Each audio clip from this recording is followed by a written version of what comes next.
Bonsoir Éric Zemmour, merci beaucoup d'avoir accepté notre invitation. Vous êtes polémiste, essayiste. Votre dernier livre, La France n'a pas dit son dernier mot, est en tête des ventes. Vous êtes le phénomène politique de cette rentrée. Dans les sondages, on vous met entre 9 et 11% d'intention de vote. Donc ma question est ce soir, la question qu'on va se poser avec François Langlais sur les questions économiques, avec Alain Minc, qui a une conception très différente du monde de vous, c'est jusqu'où vous pouvez aller. Jusqu'où est-ce que vous pouvez aller politiquement, jusqu'où vous pouvez aller intellectuellement, jusqu'où vous pouvez aller sur la place des femmes, sur la société et sur l'économie. Donc, vous aurez rendez-vous avec mes deux amis, François Langlais et ensuite Alain Minc.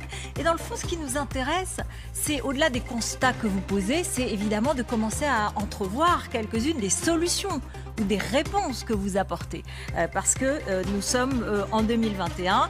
La France n'a pas dit son dernier mot alors que vous la voyiez morte en 2014. Mais en tout cas, c'est effectivement votre livre. Un petit mot quand même pour vous dire qu'il y a un QR code, comme d'habitude, sur la vérification de ce qui est dit, qui apparaît sur votre écran. Et vous pouvez le prendre en photo avec votre téléphone ou votre tablette et consulter en direct les corrections ou les justifications de notre équipe. Alors, hier sur Europe 1, avec ma consoeur Sonia Mabrouk, vous avez dit « Si je n'y allais pas, je décevrais beaucoup de gens ».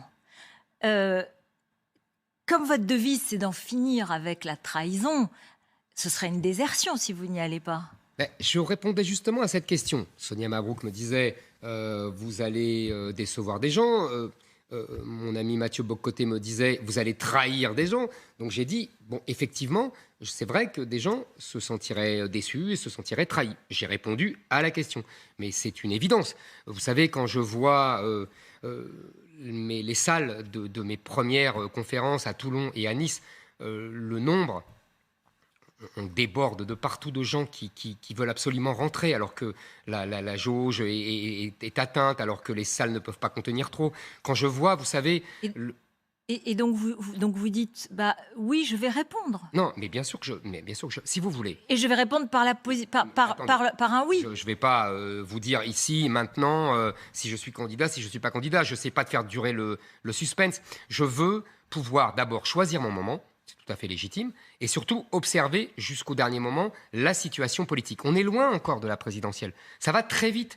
Les sondages montent très vite, l'enthousiasme encore plus. J'allais vous dire, quand vous m'avez interrompu, si vous voyez l'émotion, je vous assure, je ne fais pas de pathos, mais l'émotion des gens de tous âges, de toutes conditions sociales, des deux sexes, me dire à quel point je leur redonnais espoir, à quel point ils me suppliaient de ne pas les abandonner. C'est très émouvant, je vous assure, c'est pas du pathos ni du cirque. Alors, pour tous ceux qui nous rejoignent à cet instant, évidemment, voilà, donc on va vous poser des questions, mais ce que moi j'entends très clairement, c'est que vous êtes en train, au-delà de la préparation, c'est que vous êtes déjà prêt, touché, et vous connaissez le coût humain, politique, personnel d'une telle décision.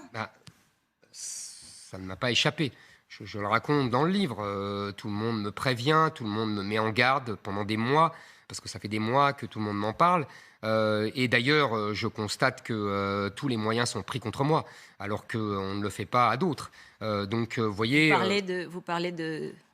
Je parle simplement, on s'immisce dans ma vie privée et de façon ignoble. Et j'aimerais bien savoir d'où les coups viennent. Voilà, je suis assez édifié, mais les gens m'avaient prévenu, comme si c'était normal.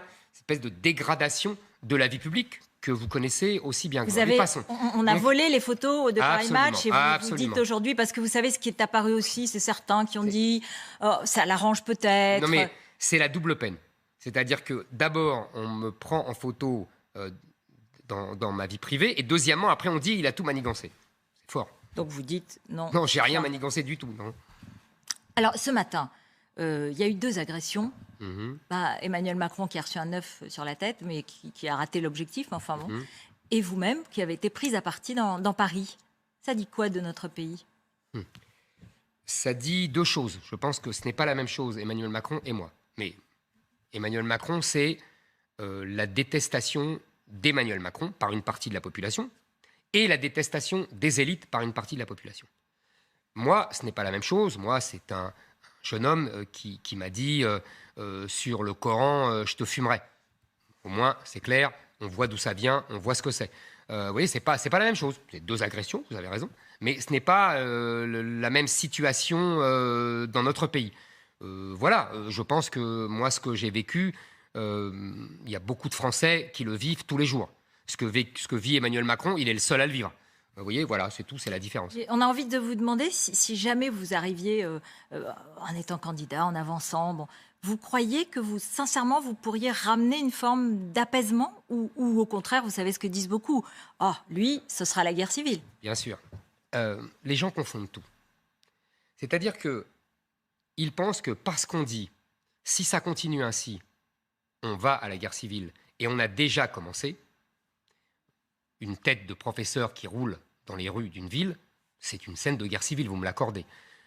Une policière égorgée, c'est quand même pas rien. L'Église, je ne vais pas vous refaire. Bon, une guerre civile, on sait aussi ce que c'est. Bien sûr, mais vous savez, par exemple, les guerres de religion, au XVe siècle, ça a mis 50 ans. Vous savez, ça a commencé tout doucement entre les catholiques et les protestants. Mais moi, c'est la question que je vous pose, c'est pas aujourd'hui, c'est vous. Demain. Vous avez vraiment les solutions pour éviter cette guerre civile que vous dénoncez. C'est ce que j'allais vous dire. Je pense que qu'est-ce que c'est que la politique? Je pense que c'est, vous savez, il y a une très belle formule de Julien Freund qui dit la politique, c'est prévoir le pire et non pas le meilleur pour pouvoir l'appréhender et la combattre. C'est ça la politique. Donc moi, quand je dis on va à la guerre civile, je dis le rôle de la politique, c'est justement de voir le drame qui arrive pour pouvoir l'éviter. Et je pense qu'on ne l'évitera, c'est là que je réponds à votre question, qu'on ne l'évitera que par la puissance et la force de l'État. Il y a une différence entre la paix et le pacifisme. La paix est obtenue par le respect et la force. Le pacifisme, c'est la faiblesse et ça amène justement à la guerre. Aujourd'hui, nous avons depuis 30 ans des responsables politiques qui sont des pacifistes. Moi, ce que je veux, c'est la paix. C'est pas la même chose. Ça demande, c'est beaucoup plus exigeant. Et votre discours peut l'incarner? Je pense que mon discours peut l'incarner, absolument. C'est quand vous prévoyez moi, j'ai entendu le 15 octobre, vous sortirez... Vous savez, les gens, vous vous souvenez, vous êtes une journaliste politique comme moi, jadis, et vous vous souvenez du mot... C'est-à-dire vous ne l'êtes plus du tout. Aujourd'hui, vous êtes quasiment candidat, quoi. Non, mais voilà. je suis... En fait, non, mais ça fait ça fait longtemps que je n'ai plus un rôle classique de journaliste politique, vous me l'accorderez. Donc, c'est pas d'aujourd'hui. Enfin bon. Ce que je voulais dire, c'est que vous vous souvenez du mot de Bernadette Chirac qui disait « Ceux qui savent ne disent rien, ceux qui parlent ne savent rien ». J'aimais beaucoup cette phrase de Bernadette et elle a tout à fait raison, je m'en aperçois. C'est-à-dire que les gens, même ce que je ne sais pas, ils l'annoncent. Enfin, est-ce que vous pensez que vous allez pouvoir recueillir les financements? Vous savez que c'est... Enfin, j'imagine que vous avez réfléchi à tout ça, c'est des chèques de 7 500 € maximum. Oui, je peux même vous dire qu'un couple peut donner 15 000. Oui, absolument. Et que c'est déduit des impôts à 66%. C'est ça. Donc tout est prêt, donc tout est organisé, tout est en marche. En tout cas, il y a des gens qui effectivement s'organisent pour moi et parce qu'ils veulent absolument que je sois candidat. Vous en recevez beaucoup? De quoi? De ces chèques, je ne vous dirai pas. Moi, je reçois rien, vous savez. Enfin, je sais pas. Non, mais des gens s'organisent, des gens, vous voyez. Donc, on va pas. Je vais pas vous raconter par le menu. Si un jour je suis candidat, je dirais voilà, j'ai ça, j'ai ci. Mais pour l'instant.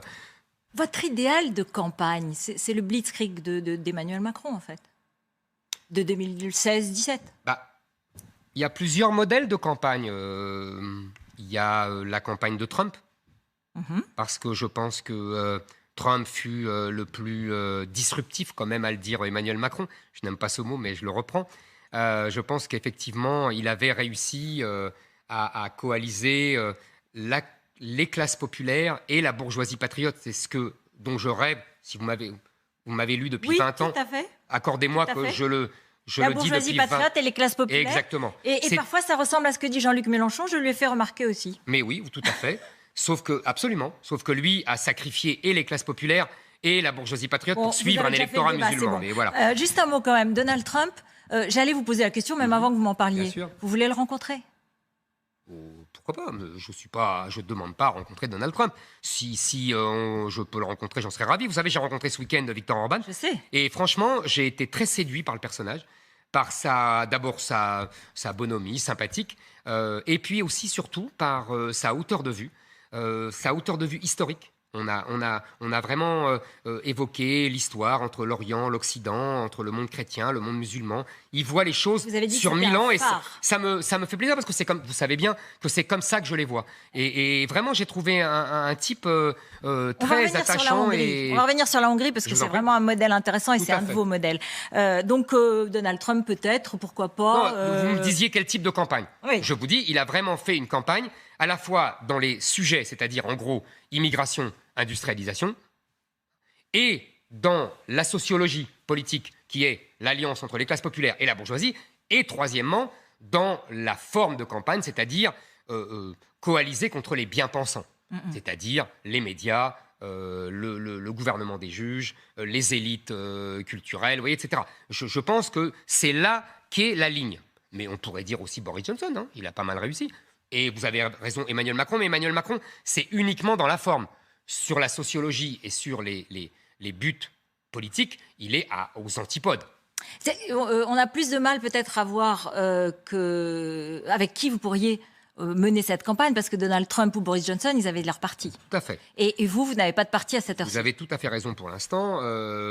Donald Trump, c'est un peu différent, vous me l'accordez, parce qu'il a pris d'assaut le Parti républicain. Il l'a conquis, bien sûr. Voilà. Il l'a conquis. Et puis les partis républicains, les partis américains ne sont pas des partis. Votre parti républicain. Non, mais les partis américains ne sont pas des partis. Oui. Ce sont des plateformes électorales. Ouais. Et d'ailleurs, les partis français le deviennent de plus en plus. Ouais. Emmanuel Macron, son En Marche n'est pas un parti.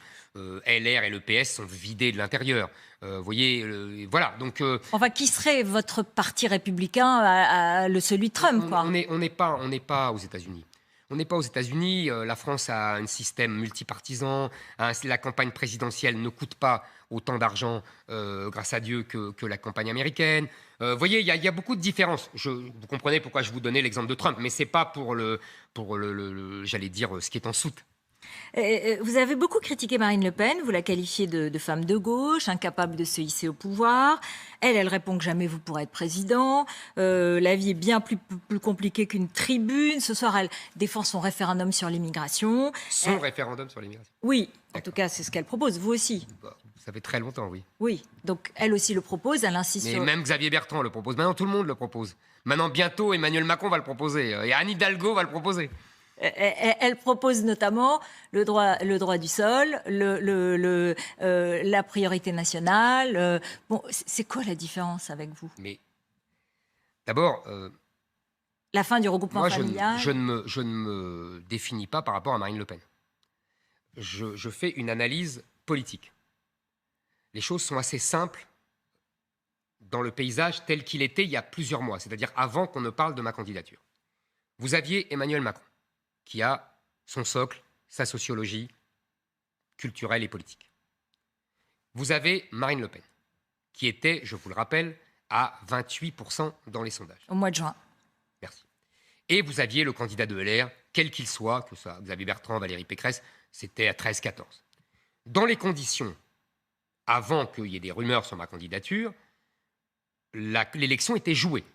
C'est-à-dire que Marine Le Pen était au second tour et qu'elle était de nouveau battue par Emmanuel Macron. Tout le monde le savait. Emmanuel Macron en était ravi parce qu'il savait qu'il allait encore de nouveau l'écraser comme au débat. Et vous êtes venu perturber le jeu, c'est ce que vous dites. Attendez. Et il allait l'écraser comme au débat de 2017. Je rappelle le débat de 2017. Et Madame Le Pen faisait semblant de croire qu'elle pouvait gagner. Et les candidats de LR faisaient semblant de croire qu'ils pourraient être au second tour. Tout ça était un jeu de rôle. C'était écrit. Accordez-moi qu'il y a du changement depuis. Voilà, c'est tout. Donc après, on dit, il ne peut pas être président, c'est moi qui serai au second tour. Je ne vais pas jouer dans la cour de récré, moi je m'en moque de tout ça. L'important, c'est la situation politique et les idées, c'est tout. Vous savez, j'ai entendu M. Bardella, donc le lieutenant de Mme Le Pen, dire Éric Zemmour confond la politique avec le combat des idées. Je le félicite de cette découverte. Oui, pour moi, la politique, c'est le combat des idées. Sinon, ce n'est que le combat des places. Vous lui avez reproché de s'appeler Jordan, hein, non, je ne vais rien reprocher. Moi, je reprocherai à personne. Non, mais juste au passage, j'avais remarqué. Non, c'est pas lui qui s'est donné son prénom. D'accord. Et c'est très révélateur de l'américanisation des classes populaires dans les années 80. Il est pour rien, ce garçon. Il est charmant, d'ailleurs, il est sympathique comme tout.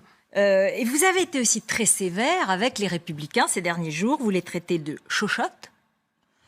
de notables centristes qui ont trahi le général de Gaulle. Pourtant, Christian Jacob dit « Vous n'êtes pas de sa famille, mais vous n'êtes ni raciste ni d'extrême droite ». Mais j'ai beaucoup de sympathie personnelle pour Christian Jacob. C'est pas le sujet. Je fais une fois de plus une analyse politique.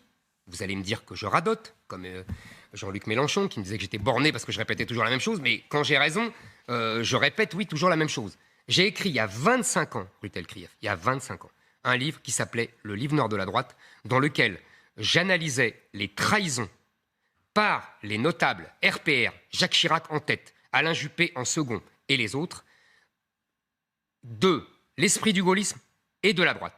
Comment le RPR s'était couché devant ce qu'on appelait à l'époque l'UDF, en clair les centristes. Le résultat, c'est qu'une partie de l'électorat est partie au Rassemblement national, qu'une partie de l'électorat s'est abstenue et que LR est devenu un ramassis de notables centristes. C'est un fait. Je l'ai écrit il y a 25 ans, Charles Pasqua disait la même chose, Philippe Séguin disait la même chose, je vous le rappelle, souvenez-vous, au début des années 90. On va y venir parce que... Je faisais le même diagnostic aujourd'hui et ils avaient raison. Ils avaient raison. Est-ce qu'aujourd'hui, vous attendez l'équivalent d'un appel des 43 ? Je veux dire, je rappelle pour nos spectateurs, cet appel lancé par Jacques Chirac le 13 avril 1974, qui quitte le candidat UDR Jacques Chaban-Delmas pour rejoindre Valéry Giscard d'Estaing avec des ministres et députés. En fait, c'est ça que vous attendez ? Vous savez, en tout cas, je pense qu'il y a chez LR une partie des hauts dignitaires de LR, on peut les nommer, hein, Laurent Wauquiez, Bruno Retailleau, Éric Ciotti, Nadine Morano, qui n'ont rien à voir avec Xavier Bertrand et Valérie Pécresse, qui, je le rappelle, sont partis, ont quitté LR parce qu'ils trouvaient que le LR, sous la férule de Laurent Wauquiez, était trop à droite. Je le rappelle aimablement. Donc là ce que Donc vous ces gens-là, effectivement, s'ils sont cohérents avec leurs idées, mais c'est leur problème. Encore une fois, moi, je ne vais pas, vous savez, je ne vais pas m'improviser grand tacticien. C'est pas mon truc. Je ne suis pas François Mitterrand. Je ne suis pas Mazarin sur scène. Donc, je suis modeste. Mais je dis que logiquement, si les gens sont cohérents avec leurs idées, ils n'ont rien à voir avec Xavier Bertrand ou Valérie Pécresse. Donc... Ça sera à eux de décider. Ils sont plus près de moi, si vous voulez la question suivante. Oui, ils sont plus près de moi que de Xavier Bertrand et de Valérie Pécresse. Après, s'ils font dominer les logiques partisanes et électoralistes, ils rejoindront Xavier Bertrand. S'ils ne font pas dominer ces logiques-là, et s'ils font dominer les logiques des idées, ce que j'ai dit tout à l'heure, dans ce cas-là, tout est possible. Mais moi, encore une fois... Vous les attendez, quoi. Mais je n'attends rien du tout. Je pourrais dire je les espère. Parce que ça voudrait dire qu'ils seraient cohérents avec leurs idées. Pour eux, en fait. Enfin, pour vous, ça vous rendrait bien service. Parce qu'il y aurait du monde, il y aurait des circonscriptions, des fédérations. Enfin bref, il y aurait... La vie politique charnelle. Oui, c'est ça. La vraie vie politique que vous connaissez, qui pour le moment, même si elle reste au niveau des idées, justement, à un moment donné, la mutation, la mue, elle n'est pas évidente. Bien sûr. D'ailleurs, vous dites aujourd'hui, je suis d'une famille politique qui s'appelait le RPR quand j'étais jeune. Et je pense que si le Front National a autant progressé, c'est parce que le RPR a été nié et trahi, vous l'avez dit. Mais moi, je suis assez curieuse parce que j'ai envie de mettre en doute, dans le fond, ou en tout cas de vous interroger sur ce que c'est cette droite que vous voulez représenter.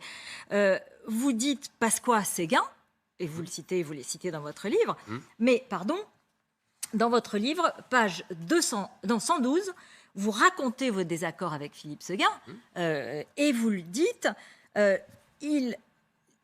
ce pays de race blanche, de religion chrétienne et de culture gréco-romaine qui était menacé d'invasion et d'extinction, c'est cette France du général de Gaulle que Philippe Séguin refusait de défendre.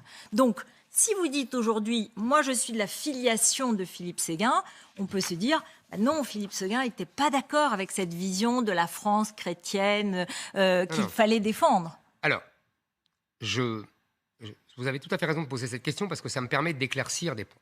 D'abord, il faut préciser que j'aimais beaucoup Philippe Séguin. C'est important. On peut avoir des désaccords avec ses meilleurs amis. C'est un désaccord de fond. C'est un désaccord fondamental. Voilà. Ah non, mais je ne le nie pas du tout. Je voulais préciser le contexte. Pour les gens qui sont plus jeunes, qui n'ont pas connu tout ça, c'est tout. J'aimais beaucoup Philippe Séguin. J'avais une affection profonde pour lui et je crois qu'elle était réciproque. Pareil pour Charles Pasqua. Donc maintenant, qu'est-ce qu'avec Philippe Séguin, nous avons discuté des heures et des heures. En vérité, le gaullisme, c'est deux choses. Le gaullisme, c'est une chose que partageaient Philippe Séguin et moi, si j'ose m'exprimer ainsi. C'est l'indépendance de la France, la grande politique étrangère de la France. Premièrement. Deuxièmement, vous allez voir, je vais aller très vite. Deuxièmement, c'était toute la politique sociale. C'est-à-dire, voilà, la participation, la sécurité sociale, vous voyez tout ça. Oui, mais cette conception que... Attendez, j'ai pas fini. Vous allez voir, je vais y arriver tout de suite. Laissez-moi finir. Tout ça, c'est le gaullisme tel que l'entendait Philippe Séguin. Et il y avait une autre chose. Je vais y venir. Le général de Gaulle, il faut bien comprendre ça. Le général de Gaulle a donné l'indépendance à l'Algérie, alors même que sur le terrain, l'armée française avait gagné la guerre. Il ne faut jamais cesser de le répéter. Pour une raison, il l'explique en long et en large à Perfit dans C'était de Gaulle. Il dit « Je ne veux pas que mon village devienne Colombey les deux mosquées ». Il dit « Regardez-les, les Arabes et les Français, c'est comme l'huile et le vinaigre, vous les mettez dans une même bouteille, ils se séparent ». Il disait « Il est bon », je tiens à la citer entièrement parce qu'elle est tronquée cette phrase, « Il est bon qu'il y ait des Français jaunes, bruns et noirs, mais ils doivent rester une minorité, car sinon ce ne serait plus la France, car nous sommes avant tout un peuple de race blanche, de religion chrétienne et de culture gréco-romaine. » Cette partie-là, pour moi, et le général de Gaulle, elle est fondamentale du général de Gaulle. Sauf que il y a une partie des gaullistes qui ne veulent pas la voir, qui sont mal à l'aise avec ça. Parce que ce n'est pas le seul de Gaulle, ça n'est pas seulement je vous ai voilà. dit. Bien sûr. J'ai été vraiment le plus honnête possible et le plus complet possible. Bien sûr. Alors, je vous dis, mais ce De Gaulle-là est fondamental. De Gaulle en arrive à être d'une cruauté insigne avec les harkis et d'une injustice incroyable. Mais tout ça parce qu'il ne veut pas que son village devint Colombey les deux mosquées. Vous vous rendez compte? Il en a jusqu'à la cruauté parce qu'il ne laisse pas rentrer les harkis qui vont se faire massacrer par le FLN. Donc c'est vous dire jusqu'à quel point ce De Gaulle-là existe et est important. Il existe. Et Philippe Séguin ne veut pas le voir. Et je pense qu'il a tort. Et vous, pour vous, c'est le seul De Gaulle? Non, pas du tout. Ah bon? Alors parce que les trois De Gaulle que je vous ai cités. Parce que il y a aussi Charles Pasqua que vous citez et dont vous vous réclamez aussi aujourd'hui. Quand vous parlez aux gens de LR, vous leur dites venez avec moi parce qu'en fait c'est moi le vrai héritier. Absolument. Bon, Séguin, on voit la différence. Oui. Séguin, Pasqua, vous voyez très bien et vous page 209, vous dites que vous avez eu des relations extrêmement tempétueuses parce que Pasqua n'a pas goûté votre plaidoyer de Vichy et qu'il vous a donné des leçons de gaullisme. Vous savez, la page 209. Oui, mais Ruth, quelques jours plus tard, son fils m'appelait et me disait « On s'en fout de Vichy ». Et on a déjeuné avec Charles Pasqua, comme je faisais régulièrement, à rigoler. Ça, c'est l'affection, mais les oui, idées. Mais non. Les idées. Mais non. Charles Pasqua. Moi qui Alors là, vous avez aujourd'hui. tort sur Charles Pasqua, parce que sur Charles Pasqua, en revanche, vous voyez, j'ai assumé mon désaccord avec Philippe Séguin. Bon. Mais avec Charles Pasqua, on était d'accord sur tout.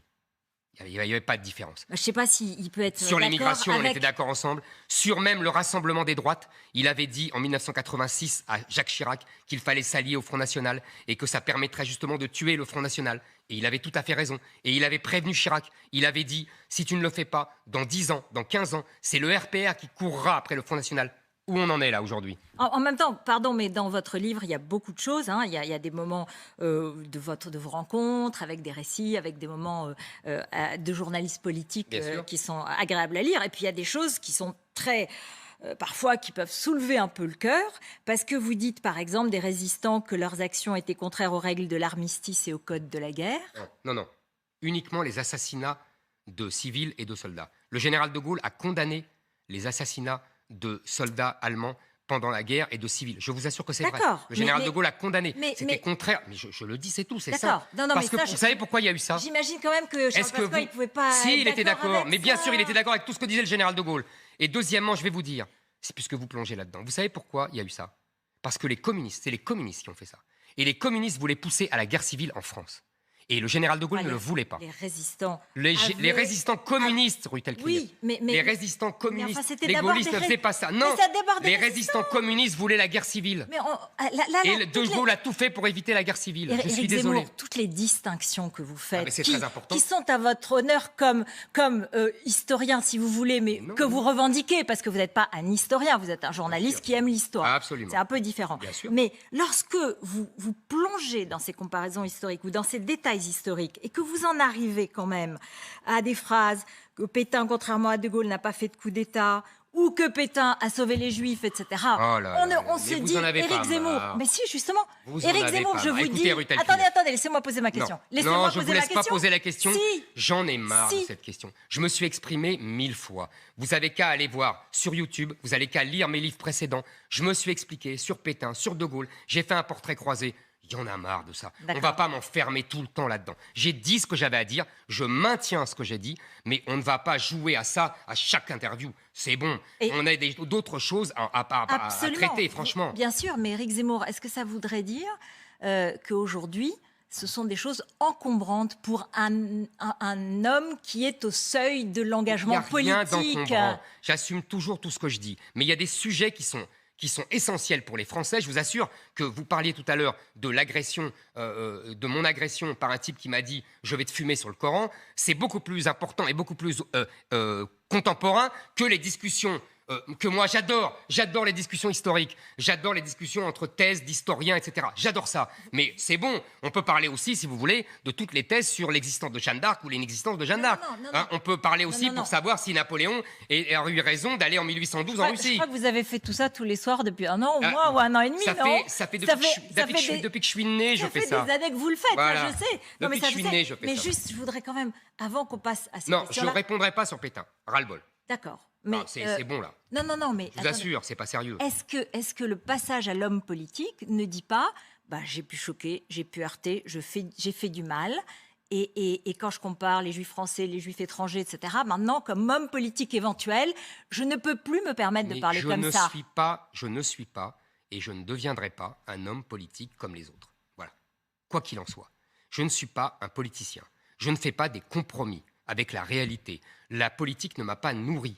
Je ne suis pas un professionnel de la candidature. Mon existence ne s'incarne pas dans les candidatures successives que je pourrais avoir. Je n'ai pas de parti politique dont je dois nourrir les affidés avec le financement public. Non, excusez-moi, c'est pas moi. Donc moi, je dis, j'ai défendu des thèses, je me suis battu, ça m'intéresse, ça me passionne. Je vous dis, je peux passer des nuits entières pour savoir si Napoléon a bien fait d'aller en Espagne. Non, j'ai bien, mais je parlais de Pétain. Eh bien, Pétain, c'est la même chose. Je peux passer des nuits entières pour savoir qu'est-ce qui est fait.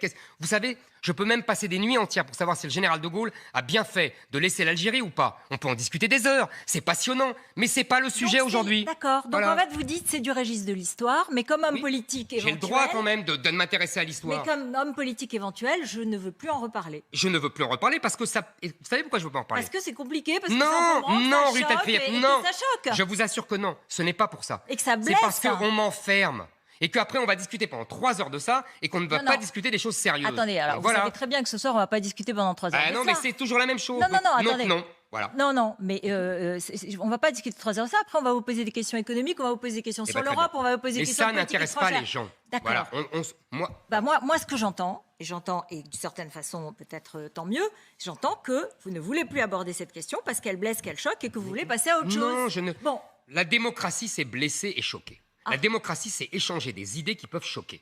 Il faut s'habituer. Sinon, ça ne sert à rien d'avoir une démocratie. On doit choquer. C'est comme ça. Y compris sur ces sujets aussi. Mais sur tous les sujets, Ruth Elkins. Aussi terrible. Tous les sujets doivent être abordés librement. C'est ça la démocratie. Sinon, il n'y a pas de démocratie. Maintenant, je ne veux plus en parler parce que, vous voyez, ça fait 5 minutes qu'on en parle. Donc arrêtons. Alors, vous avez évoqué... l'islam et l'islamisme, et vous dites c'est la même chose. L'islam est une civilisation incompatible avec les principes de la France. Ils peuvent se détacher de l'islam et avoir une pratique chrétienne de leur religion. Ce qui est nouveau dans ce que vous avez dit hier, c'est que vous dites on peut combattre l'islam et l'islamisme et en même temps protéger les musulmans. Je tends la main aux musulmans. Il me semble que c'est la première fois que vous avez un discours, je dirais, sur les personnes, sur les êtres humains, et ça n'est pas contradictoire avec notre petit échange qui vient de s'achever, que peut-être vous prenez conscience que les idées c'est une chose, mais les gens, les personnes, c'est encore autre chose, et que quand on veut avancer dans la politique éventuellement, on ne peut pas dire exactement la même chose. Mais je ne le fais pas d'abord pour ça. Je vais vous expliquer. J'ai toujours dit, contrairement à beaucoup, et beaucoup de candidats déclarés, que effectivement, l'islam et l'islamisme, c'était la même chose. D'ailleurs, sémantiquement, c'est la même chose. L'islamisme a été inventé pour être un synonyme d'islam et pour équilibrer, vous savez, il y avait christianisme Judaïsme, protestantisme, vous connaissez c'est devenu l'islamisme politique. Oui, et donc on depuis parle 79. D'accord. Voilà. Vous voyez, c'est rien, Oui, 79. Attendez, Quand vous avez des auteurs au 19e siècle, ils disent indifféremment islamisme et mais islam.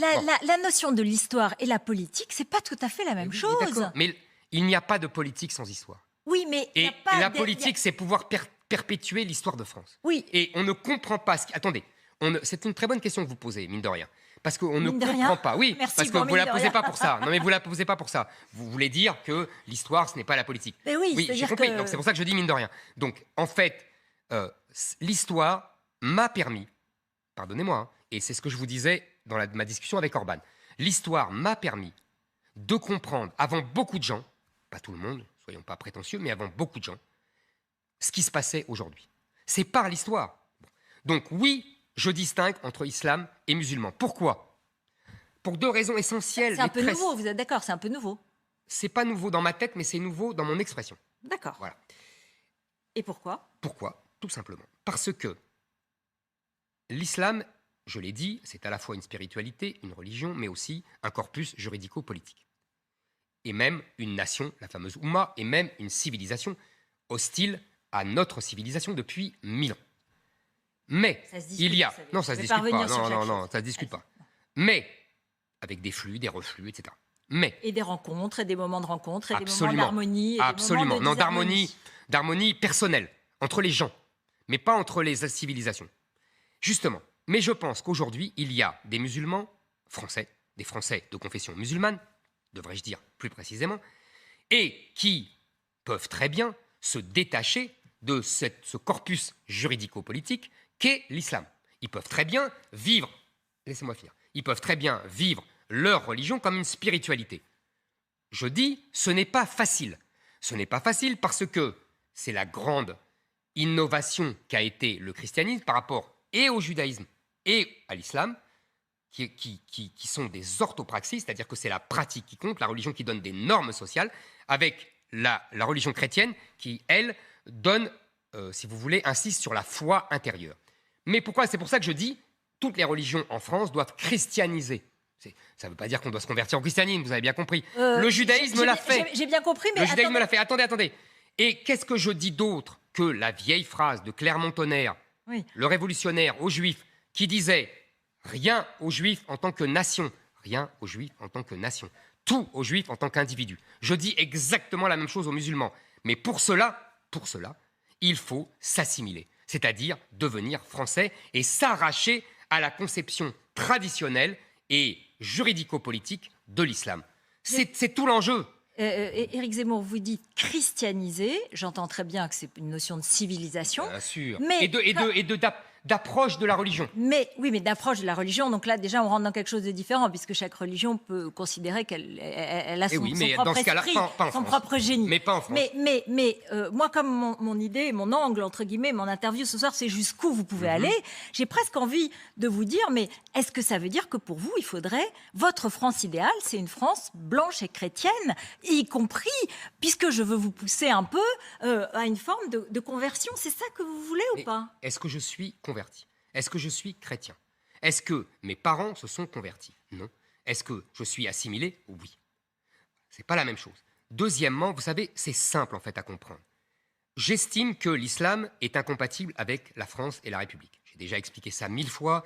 J'ai déjà dit liberté, égalité, fraternité, la France, l'islam, soumission, inégalité, hommes-femmes, esclaves, hommes libres, infidèles, musulmans, et fraternité uniquement dans la Oumma. Incompatible. D'ailleurs, c'est ce que disait le RPR en 1990, c'est ce que disait Jacques Chirac, c'est ce que disait Alain Juppé en 1990. Le RPR, vous voyez, on y revient. En revanche, à partir de cette dichotomie, de cette opposition, il y a un choix très simple. Soit c'est la France qui fait des accommodements raisonnables avec l'islam et qui accepte l'islam tel qu'il est, soit c'est l'islam qui fait des accommodements raisonnables avec la France. Depuis 40 ans, c'est la France qui a fait des accommodements raisonnables avec l'islam. Moi, je considère qu'il faut que ce soit l'islam qui fasse des accommodements raisonnables avec la France. C'est tout ce que je dis. Vous dites aux musulmans de choisir. Eh ben, oui, absolument, de faire des accommodements raisonnables avec la France. Comme ont fait les juifs, comme ont fait les protestants. Bon, c'est votre thèse. Mais c'est pas ma thèse, c'est l'histoire, là, ma chère Rutelle Krief. Je suis désolé de vous le dire. Oui, mais enfin, sur les Juifs, en l'occurrence, dans votre livre, vous avez une phrase qui a énormément choqué, vous le savez. Mais ça n'a aucun rapport. Ah bah si, parce que... Avec ce que je viens de dire. Oui, mais si, parce que vous dites en fait que, en l'occurrence, les enfants Sandler qui sont enterrés en Israël, c'est de la même façon que le terroriste qui les a tués. Vous m'aurez vraiment fait tous les poncifs non, classiques. Attendez. Vous vous inscrivez dans... Voilà, vous faites tous la même chose. C'est vraiment ridicule.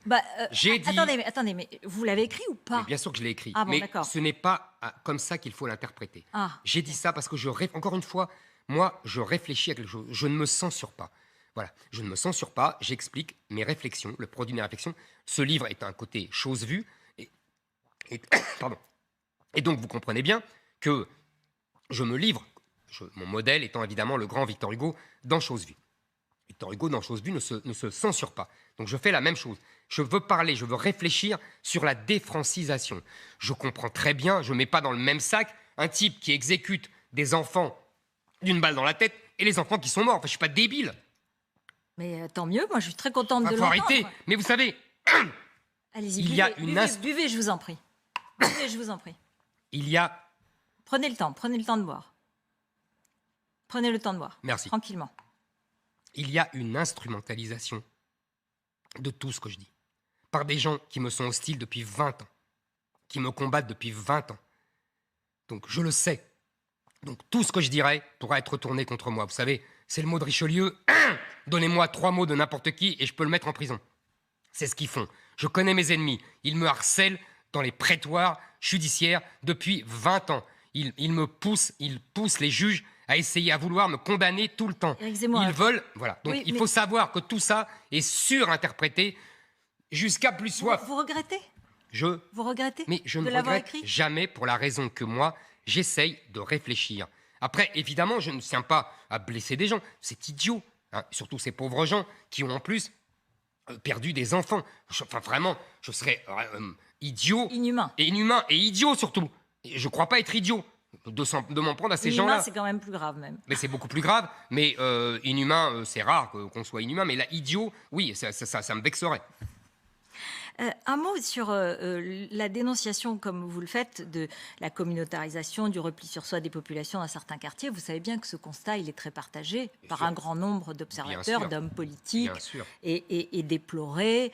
Mais ceux-là, pour un grand nombre d'entre eux, ils pensent que c'est une atteinte à la République.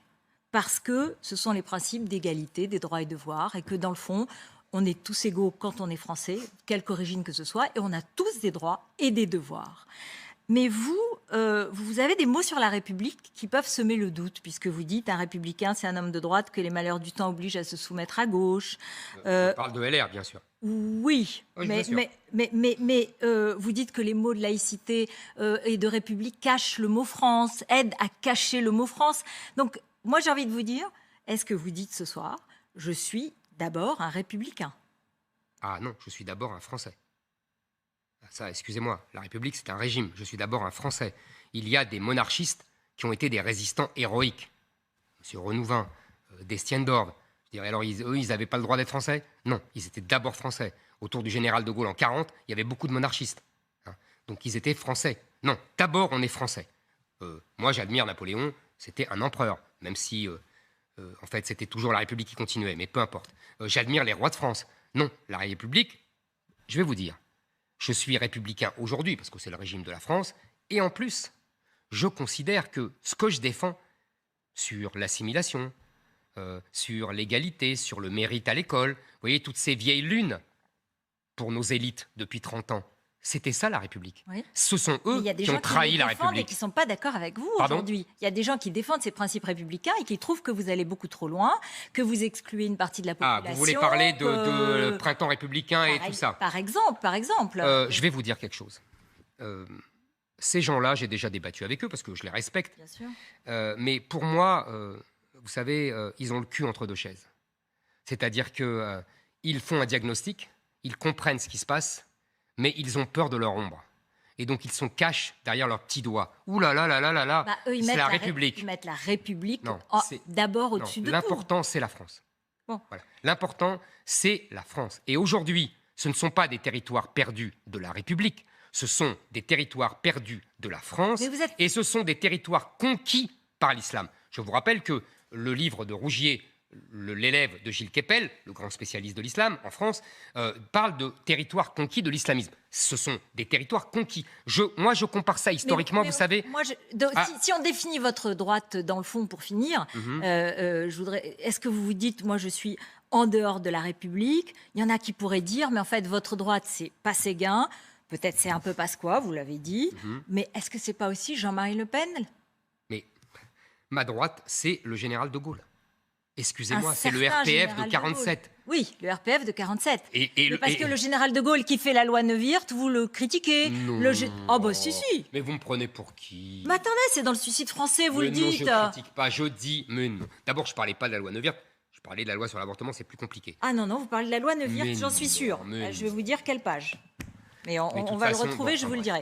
Mais vous me prenez vraiment pour un homme du Moyen-Âge, quoi. Non, mais vous êtes fou, là, vous êtes folle, là, vraiment, c'est... Non, on ne peut pas dire vous êtes folle. À une consoeur journaliste qui fait son travail, mais non, on ne mais dit pas vous franchement, êtes folle. Non. mais parce que vous êtes vraiment là, vous prêtez des choses. Vraiment, qu'est-ce que j'ai contre la loi Neuwirth? Enfin, franchement, vous savez, c'est pas exagéré non plus. Je dis simplement, quand vous me dites, je vous répète, que c'est moi le républicain. Je suis sérieux. D'accord. Hein, par rapport à beaucoup de gens, c'est moi le républicain. La République de Léon Blum, de Jean Jaurès, la République de De Gaulle, de Pompidou, de Guy Mollet. Vous voyez, on peut remonter comme ça. Et donc, pas la de République Jean-Marie de Le Pen. Lamartine. Pas de Jean-Marie Mais Jean-Marie Le Pen, il s'inscrivait dans la République. Il n'était pas putschiste. Il faut arrêter avec ce délire. Jean-Marie Le Pen, on peut avoir des accords, des désaccords, mais c'était un républicain aussi, comme les autres. Tout le monde est républicain. Vous savez, il faut arrêter avec ce théâtre antifasciste dont a parlé Lionel Jospin. Vous vous souvenez, Lionel Jospin a eu l'honnêteté de le reconnaître.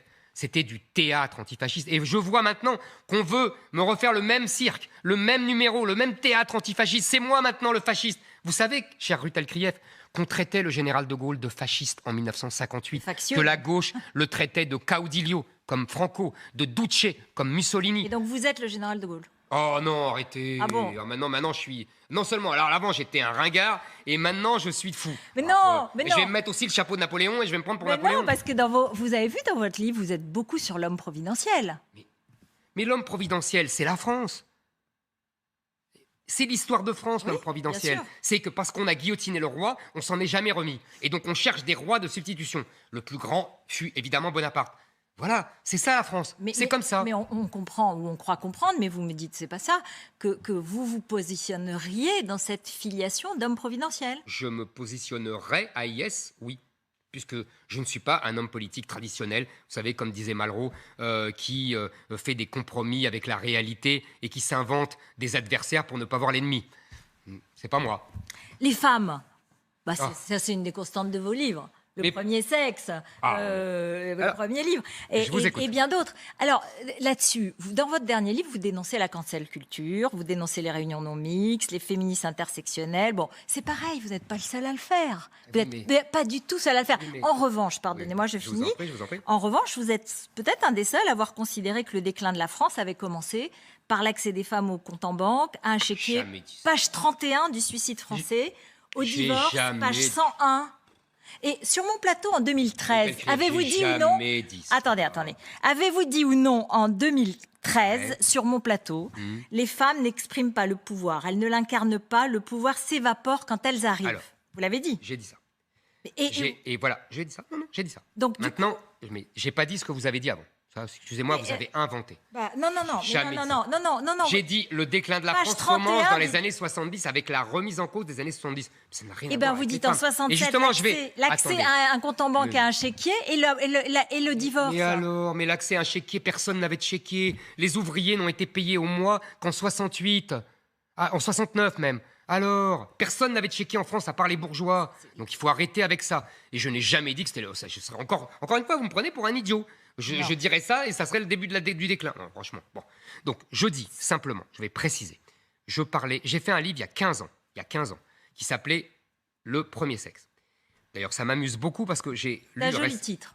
Très joli titre, merci. C'est vrai. J'ai relu, il n'y a pas longtemps, un livre tout à fait remarquable, complètement oublié aujourd'hui, de Léon Blum, qui s'appelait Du mariage. Sur le mariage. Vous avez lu ce livre remarquable. Et qui, en fait, disait les jeunes femmes de la bourgeoisie, parce que chez les prolétaires, c'était déjà fait, les jeunes femmes de la bourgeoisie doivent avoir une vie sexuelle avant le mariage. Et évidemment, on l'a traité de pornocrate, etc. Et ça m'amuse beaucoup, je vais vous dire pourquoi. Parce que 15 ans plus tard, c'est les élections législatives de 1936, il va devenir président du Conseil, et on lui parle de ça, de ce livre. Alors que lui, évidemment, est dans d'autres choses. Il est dans la campagne de 1936. Donc ça m'amuse beaucoup. Donc c'est ce qui vous arrive. Ben oui, c'est ce qui m'arrive. Donc, alors, je répète précisément. Je parlais, et c'est pour ça que j'ai été en avance. Une fois de plus, vous me dites beaucoup de gens moi, je le disais avant. Je le disais il y a 15 ans, quand je me faisais insulter. Ouais. C'est exactement comme sur l'islam et l'immigration. Qu'est-ce que je disais? Je disais, il y a, et c'est les féministes elles-mêmes qui le disent, des valeurs féminines, des valeurs masculines, qui sont accolées aux femmes et aux hommes. Ça ne veut pas dire que les valeurs féminines, qu'est-ce que c'est? C'est la paix, c'est le consensus, c'est la conciliation, c'est... Ça peut être discuté. Hein. Attendez, je n'ai pas dit que c'était que les femmes qui avaient ça. Ouais. Des valeurs féminines qui pouvaient être portées par des femmes, mais aussi par des hommes. Et je disais que quand ces valeurs féminines dominent, comme c'est le cas depuis 20 ans, on nous dit que c'est merveilleux, les féministes nous disent c'est formidable, la société va être beaucoup mieux, etc. Moi, je dis non, c'est une catastrophe pour la société quand ces valeurs féminines dominent. Alors, donc par exemple, Angela Merkel, qui a exercé le pouvoir pendant 16 ans, en Allemagne, c'était une catastrophe. Il y a des femmes qui ont des valeurs masculines. Thatcher étant l'exemple assez emblématique. Vous voyez, il faut... Le problème, je vais vous dire, je vous le répète exactement, c'est comme pour tout à l'heure. Trop intelligent. Non, je ne suis pas trop intelligent, vous êtes gentil. Mais j'essaye de réfléchir, oui. Ça, c'est vrai. Dans une époque qui ne veut faire que du sentiment et que de l'invective, on interdit de réfléchir honnêtement et en essayant d'approfondir les choses. Moi, je le fais dans mes livres à mes risques et périls. Bon, ben voilà, c'est tout. Non, mais là, ce qui se passe aujourd'hui, c'est qu'en fait, et c'est normal, si vous vous apprêtez à être candidat... on raconte n'importe quoi. Non. On ressort toutes vos déclarations, c'est tout à fait normal. Oui, vous savez très bien, bien sûr. Vous le savez très bien, et ça n'est pas pour autant une offensive ou une malfaisance. Si, c'est une offensive et une malfaisance. C'est un travail de journaliste. Non, c'est une offensive et une malfaisance de l'éclairer comme c'est éclairé. Mais je vais vous dire quelque chose. Moi, au moins, j'ai ma conscience pour moi. Je veux dire par là que mes livres, c'est moi qui les écris. Ce ne sont pas des communicants, ce ne sont pas des conseillers.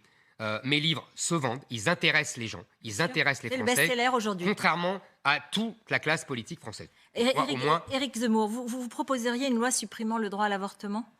Ça va pas, non? D'accord, parce que vous étiez en Hongrie aux côtés de Mike Pence qui a vanté les lois anti-avortement. Je ne l'ai pas vu. C'était son discours. Je ne proposerai pas de loi contre l'avortement. Ni une loi contre l'homosexualité comme Viktor Orban? Attendez, vous avez une minute? Oui. Viktor Orban n'a jamais proposé de loi contre l'homosexualité. Il ne veut pas qu'on parle à des mineurs de l'homosexualité. Eh bien, il a bien raison.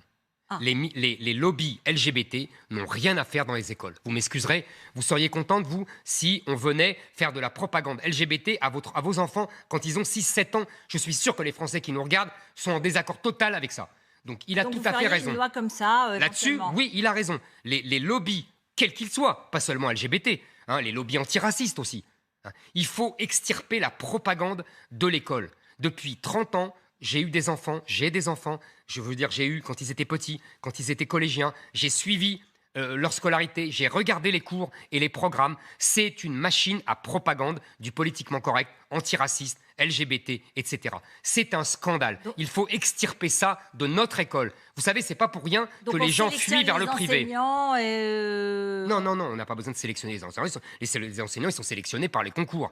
Bon, c'est pas sur des problèmes idéologiques. En revanche, vous remarquerez que dans beaucoup d'écoles telles Sciences Po, aujourd'hui, on sélectionne sur des critères plus ou moins idéologiques et plus ou moins sociologiques. Dernière question avant que François Langlen vienne s'installer. La Hongrie, vous avez dit à votre tour, c'est pour ça que je voulais vous en parler, que ce pays était le phare. Vous avez apprécié beaucoup votre rencontre avec Viktor Orban. Aujourd'hui, elle bénéficie de plusieurs milliards de fonds européens. Elle défend bec et ongles la primauté de l'OTAN. Et par ailleurs, elle s'oppose au décret des travailleurs détachés. J'imagine quand même que vous êtes plutôt pour que nous ayons moins de travailleurs détachés, ou en tout cas dans des conditions moins favorables pour les travailleurs détachés. Mais la Hongrie... Je suis contre le principe des travailleurs détachés. Voilà. On a le droit d'avoir des désaccords avec des gens qu'on respecte et qu'on approuve. Voilà, mais donc je voulais rappeler juste que la Hongrie avait un certain nombre de qualités sur l'OTAN, vous avez tort. Sur l'OTAN, vous avez tort. Ils sont beaucoup plus proche des Russes aujourd'hui. Ce sont les Polonais qui bloquent avec la Russie. Vous m'avez dit autre chose Oui, sur les milliards de fonds européens. Sur les milliards de fonds européens. C'est très intéressant ce que vous dites. Aujourd'hui, la Commission de Bruxelles et les grands pays européens comme l'Allemagne et la France font du chantage aux fonds européens. C'est-à-dire qu'on oppose de l'argent si Orban et les Polonais veulent bien se soumettre à l'idéologie dominante. C'est un scandale. Vous savez, ces fonds, c'est... Ou alors on est européen ou on ne l'est pas. C'est des fonds de solidarité. Donc normalement, normalement, et c'est bien, on fait une introduction avec François Langlais, je suis sûr qu'il sera d'accord avec moi. Oui, c'est pour ça. Normalement, ces pays-là, comme ils étaient pauvres, et comme, à cause du communisme, et comme ils sont rentrés tardivement dans le marché commun, ils auraient dû, pour se protéger, selon la loi du protectionnisme, vous savez, des économies en enfance de Liszt, ils auraient dû faire des droits de douane. Comme ils n'ont pas mis des droits de douane, on leur a donné de l'argent pour compenser. Parce que du coup, il y a toutes les usines allemandes là-bas et il y a toutes les grandes surfaces françaises. Donc sinon, ils auraient mis des protections douanières et ils n'auraient pas eu besoin de notre argent. Donc il faut arrêter. Et vraiment, ce chantage honteux. C'est honteux ce qu'on fait aux Hongrois. C'est honteux ce qu'on fait au peuple hongrois qui démocratiquement s'exprime, comme c'est honteux ce qu'on fait au peuple polonais. Ces gens de la Commission de Bruxelles sont des tyrans qui sont durs avec les Hongrois et qui se couchent devant Erdogan le Turc. Merci beaucoup pour cette première partie. Vous avez vu, voilà. Je fais abstraction des différents qualificatifs, mais nous avons échangé et je vous ai interrogé pour savoir jusqu'où vous iriez. Et vous avez dit un certain nombre de choses, c'est-à-dire je n'irai pas jusqu'à parler de ceci ou de cela, en tout cas plus aujourd'hui. Non, mais je ne peux pas parler de choses qui n'intéressent pas les gens. François Langlais est arrivé pour évoquer les questions économiques. Merci beaucoup de nous avoir rejoints. Bonsoir Ruth. Bonsoir Eric Zemmour. François. Vous me donnez raison sur la Hongrie. On va y venir. Bon. On va commencer par parler immigration au travail. Alors, il y a un pays qui a fait à peu près ce que vous préconisez. Il a fermé ses frontières aux étrangers, c'est le Royaume-Uni. Résultat, et on le voit très nettement depuis quelques jours, des pénuries qui se développent, notamment en matière de carburant, parce qu'on manque de chauffeurs. Il y a plusieurs centaines de stations-service qui sont fermées.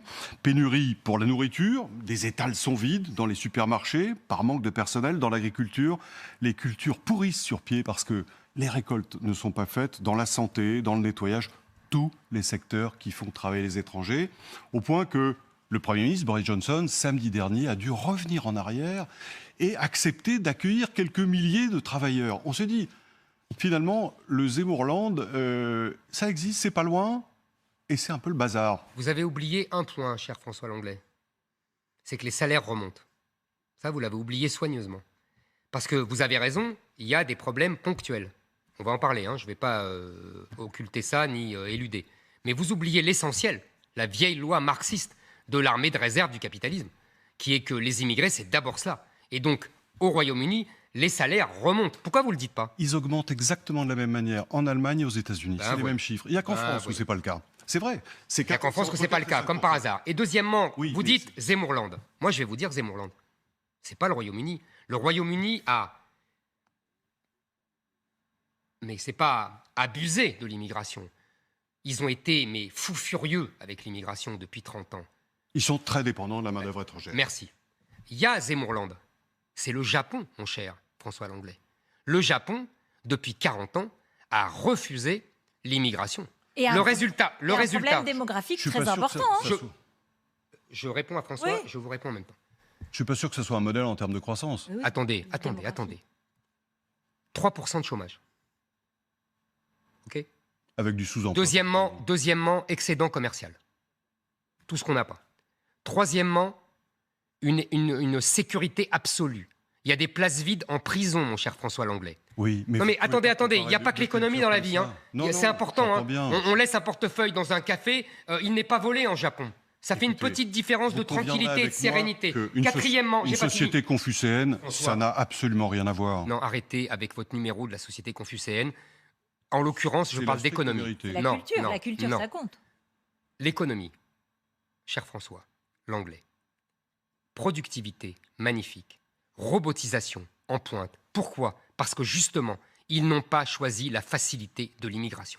Vous savez, j'ai revu je crois que c'était le 7e plan, ça ne nous rajeunit pas, dans les années 70. Il y avait un rapport, à l'époque, il y avait la planification française. Qu'est-ce qu'elle disait ? Les planificateurs disaient, il faut arrêter avec l'immigration, c'est la solution de facilité pour les patrons.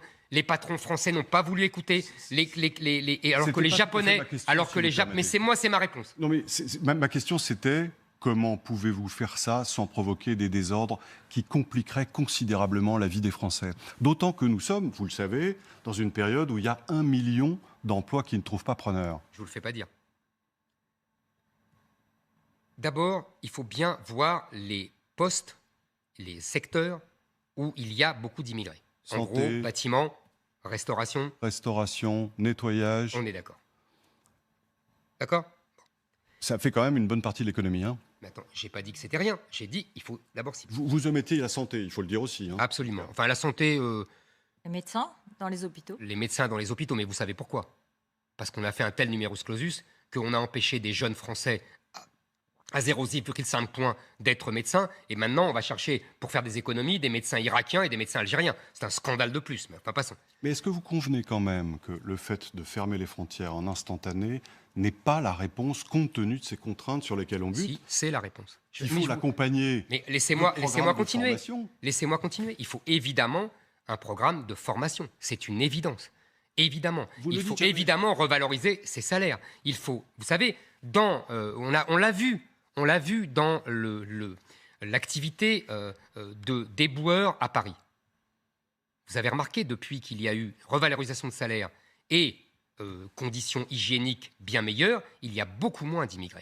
Et deuxièmement, vous avez l'air de croire que ce sont les immigrés qui travaillent, via la vieille antienne, parce que les Français ne veulent pas faire ces boulots-là. D'abord, il faut bien comprendre que ça, c'est surtout vrai dans les métropoles, et surtout en région parisienne. Par exemple, dans la France périphérique, dans les restaurants, dans les cuisines, il n'y a pas d'étrangers. Il y a le plus souvent des Français. Pourquoi? Parce que d'abord, il faut, pour travailler dans la restauration, être près de son lieu de travail. Et comme les banlieues sont occupées par les enclaves étrangères, il n'y a plus quasiment de Français. Maintenant, deuxième réponse, vous avez l'air de dire que les Français ne travaillent pas et que les immigrés travaillent et qu'il faut absolument des immigrés pour faire le travail que les Français ne veulent pas. Je vous rappelle des chiffres quand même. Je constate la réalité. Oui, je vous rappelle des chiffres. Il y a aujourd'hui 8% de chômeurs en France en moyenne. Parmi les étrangers, ce chiffre monte à 14%. Il y a aujourd'hui, pour les inactifs, 13% de Français inactifs. Chômeurs, plus gens qui ne travaillent pas, femmes au foyer, etc. Chez les étrangers extra-européens, ce chiffre monte à 40%, François Langlais. Donc, si vous voulez, ce sont les Français, le travail des Français, qui entretiennent ces inactifs. Ce n'est pas l'inverse. Je n'ai pas dit, j'ai pas du tout été jusque-là. Moi, ma question portait sur le comment. Mais vous avez en partie répondu. On va avancer un petit peu, si vous voulez bien, et parler d'un mot que vous connaissez bien, le protectionnisme. Vous avez évoqué Litz tout à l'heure. Renault, qui est une entreprise, constructeur automobile éminent, au sein duquel l'État a une participation de 15%, c'est le premier actionnaire. Si vous étiez au pouvoir, vous auriez à surveiller ce que fait Renault, justement en tant que, non pas propriétaire intégrale, mais premier actionnaire. Or, Renault fait fabriquer ses Dacia électriques en Chine. C'est la voiture électrique la moins chère du marché, elle est à 17 000 € avant les bonus, c'est beaucoup plus bas que les autres. Si vous êtes au pouvoir, justement, en tant qu'actionnaire, est-ce que vous interdirez à Renault cette délocalisation? Je considère que les délocalisations ont été très excessives par les entreprises françaises, en particulier quand on compare aux entreprises allemandes qui ont délocalisé beaucoup aussi dans les pays de l'Est. Vous citiez tout à l'heure énormément en Chine. Et qui, au contraire, ont gardé quand même la dernière main, si j'ose dire, en Allemagne. Je pense que les Français, Renault, Peugeot, auraient pu faire la même chose. Mais il y a une différence. C'est qu'en vérité, il y a eu une espèce de pacte avec le diable entre les grandes entreprises françaises et les autorités publiques de l'État. C'est que les Français ont aggravé considérablement et ont alourdi considérablement le poids des impôts, des charges sociales, parce qu'on a un système social complètement dispendieux, hyper généreux. On y verra. Bon, très bien.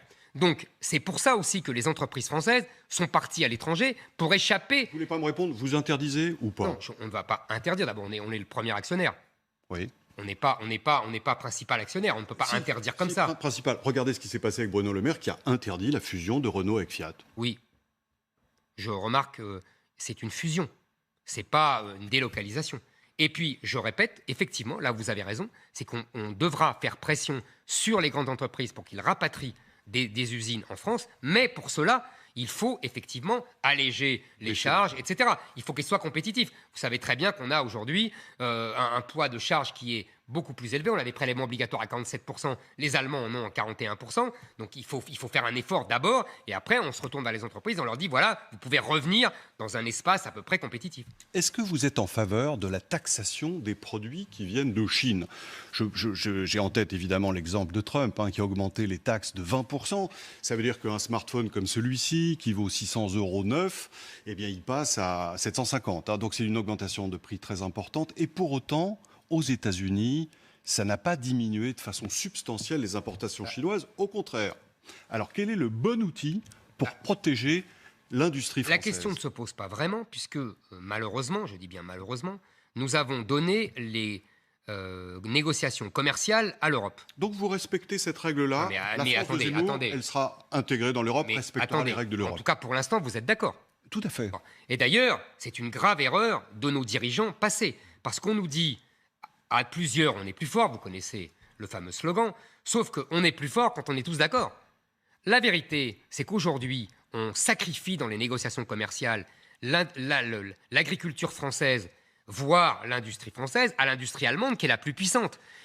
On m'a raconté que, vous savez, au temps de Nicolas Sarkozy, M. Barroso, qui était président de la Commission. Exactement. Avait dit à Nicolas Sarkozy, qui essayait de défendre les agriculteurs français dans les négociations commerciales, il avait dit tu vas quand même pas sacrifier l'industrie automobile allemande pour quelques poulets. C'est ça l'état d'esprit dans la Commission. Donc vous voyez. Et deuxièmement, qu'est-ce qu'on peut faire ? Qu'est-ce qu'on peut faire ? D'abord, suspendre tous les accords de libre-échange, ne plus en signer déjà. Ne pas suivre comme M. Macron qui suit. C'est ce qui se passe. C'est le cas. Vous voyez que déjà, de ce point de vue, vous êtes d'accord avec Macron parce que c'est d'accord. C'est Macron qui est d'accord avec moi parce que comme libre-échangiste, il se pose là. Et là, il a enfin compris. Vous savez, j'ai l'habitude de dire que son quinquennat à l'Élysée, c'est son stage ENA. Il apprend la France, les Français, donc il comprend des choses. Donc, si vous voulez, aller plus loin. Il faut aller plus loin. Alors, on peut réfléchir, on peut engager une négociation pour essayer de reprendre la négociation commerciale. Après tout, c'est une compétence qu'on peut la reprendre. On peut voir s'il y a des pays alliés, parce qu'on n'est pas tout seul, on ne fait pas la loi. Bon. Deuxièmement, on peut aussi essayer d'imposer la fameuse taxe carbone, qui est une forme de protectionnisme. On en discute. Et je sais bien. Mais sauf que les Allemands ne veulent pas. Vous y êtes favorable, vous y êtes favorable ? Moi, j'y suis très favorable. Et moi, je pense que ça a été une erreur funeste de faire rentrer la Chine dans l'OMC en 2001. Donc évidemment que j'y suis favorable. Tout ce qui peut protéger contre la Chine, aujourd'hui, ça a été une catastrophe faite par nos dirigeants passés.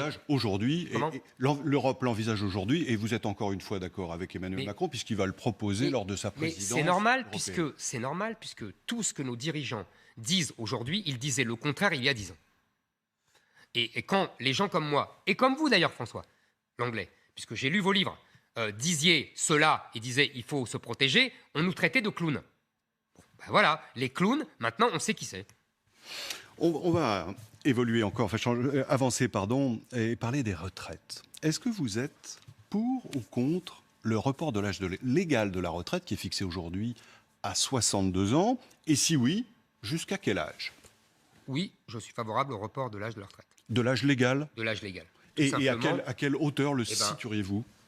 Je pense on peut évaluer 64 ans en 2030, quoi. Progressivement. 3 mois, voilà, progressivement. Bon. Est-ce que vous êtes aussi en faveur de la suppression des régimes spéciaux de retraite ? Je pense qu'effectivement, il faut aller vers un alignement. Mais c'est assez banal, ça.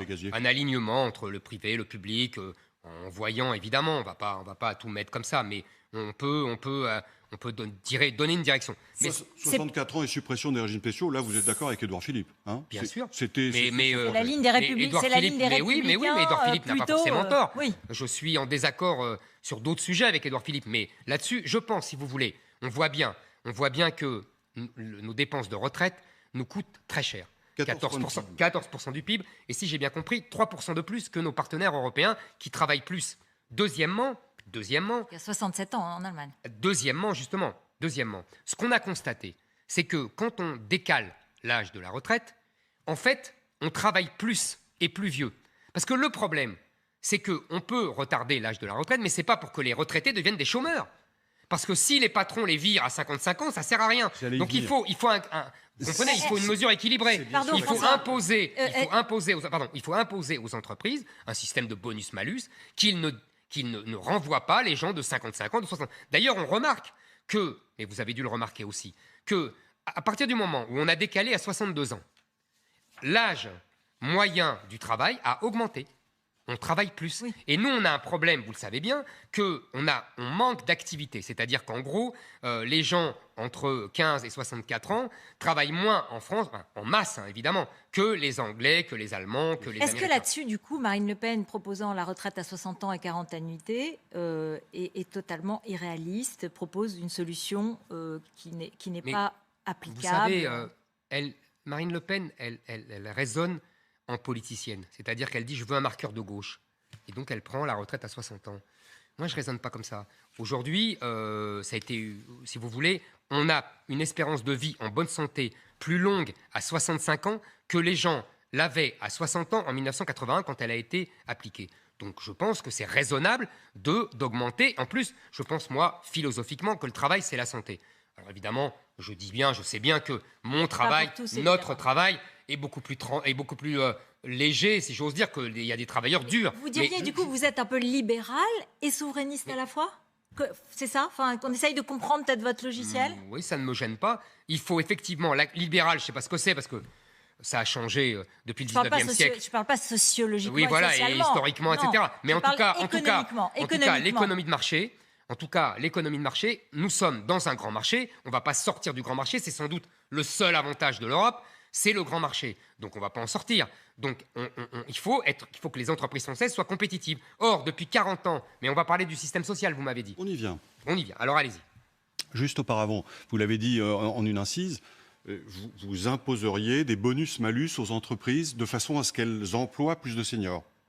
Qu'elles ne virent pas déjà les seniors. Parce qu'aujourd'hui, Ça serait vous pas mal. savez que oui, un départ sur deux à la retraite se fait à partir du chômage. Mais c'est ce que je vous dis. Ouais. C'est ce que je vous dis. Si on allonge l'âge de la retraite pour en faire des chômeurs, c'est un scandale. Donc je vous dis, il ne faut pas que ça soit comme ça. On allonge l'âge de la retraite, mais ils ne deviennent pas des chômeurs. Donc on incite financièrement les Absolument. entreprises à le faire. Les impôts et globalement les prélèvements obligatoires, comme on dit, hein, qui représentent, vous le savez, 47%. 43,5 cette année, mais on n'est pas loin du record. Le record, c'était en 2017. Bon, c'est en gros 1000 milliards d'euros. C'est aussi un record mondial. Faut-il les baisser? Et si oui, de combien? Il faut essayer d'aller vers la moyenne des pays européens, nos concurrents directs. Donc l'Allemagne, c'est 41%, c'est ça? Oui, ils sont 10 points en dessous de nous. 10 points, 6 Oui. points, Non, 47, 10, 41. oui. Ah, la moyenne totale? Oui, Mais vous mettez les Anglais c'est la dedans moyenne de l'OCDE, pardon, je me trompe. Peut-être la moyenne Non. européenne est un peu plus élevée. Voilà, vous avez c'est pour raison. ça. Bon, déjà, c'est beaucoup. Donc, il faut effectivement les baisser. Je pense, si vous voulez, que nous avons vécu depuis 30 ans, tout le monde dit nous sommes endettés, etc. Mais on ne dit jamais, vous savez bien qu'on a un endettement de 118% du PIB, et qu'en plus Emmanuel Macron jette ça comme des Smarties, donc si vous voulez, on ne sait pas où ça va s'arrêter. Je vous interroge. J'ai compris. Non, mais juste sur la dette, il faut la rembourser? De toute façon, on la rembourse tous les jours, la dette. Hein. Il n'y a pas de débat? Vous ne faites pas partie de ceux qui disent c'est une dette qu'il faut Mais récuser? attendez, soyons pas hypocrites. La dette, on la rembourse tous les jours, vous savez très bien. On rembourse les intérêts, on rembourse Est-ce les que gens ça qui vous se paraît présentent. juste et nécessaire de le C'est faire? comme ça, oui. Là, Oui. Sinon, on nous prêtera D'accord. plus jamais. Voilà, c'est simple. Donc on respecte les engagements. Oui, on respecte toujours la parole de la France. Vous savez, c'était une catastrophe quand la Révolution a renoncé à payer la dette, vous vous souvenez, et qu'on Ça a a fait la été un fameuse désastre banqueroute des deux économique. tiers. Oui. C'est-à-dire, on l'a payé très cher après. Bien sûr. Donc, oui, on rembourse la dette. Mais de toute façon, on la rembourse tous les jours, déjà, aujourd'hui. D'accord. Et on la rembourse pas cher, à 0%. Oui. En ce moment. Donc c'est En ce moment. intéressant, on peut continuer. Donc on peut continuer. Bon. Donc je disais, on s'endette. Et pourquoi on s'endette? On s'endette pour financer un État-providence complètement fou. C'est-à-dire qu'on a, vous savez bien, des dépenses sociales qui sont astronomiques, qui représentent 30% du PIB, c'est le record mondial. Et pourquoi on fait cela? Pour 3 raisons, d'après moi. La première, c'est parce que notre modèle social est ouvert aux 4 vents. Nous sommes le pays le plus généreux avec le monde entier. Nous soignons tout le monde. Et nous donnons les mêmes droits avec la fameuse AME à des clandestins qui ont plus de droits, qui ont plus de droits que des gens. Donc notre système est beaucoup trop généreux.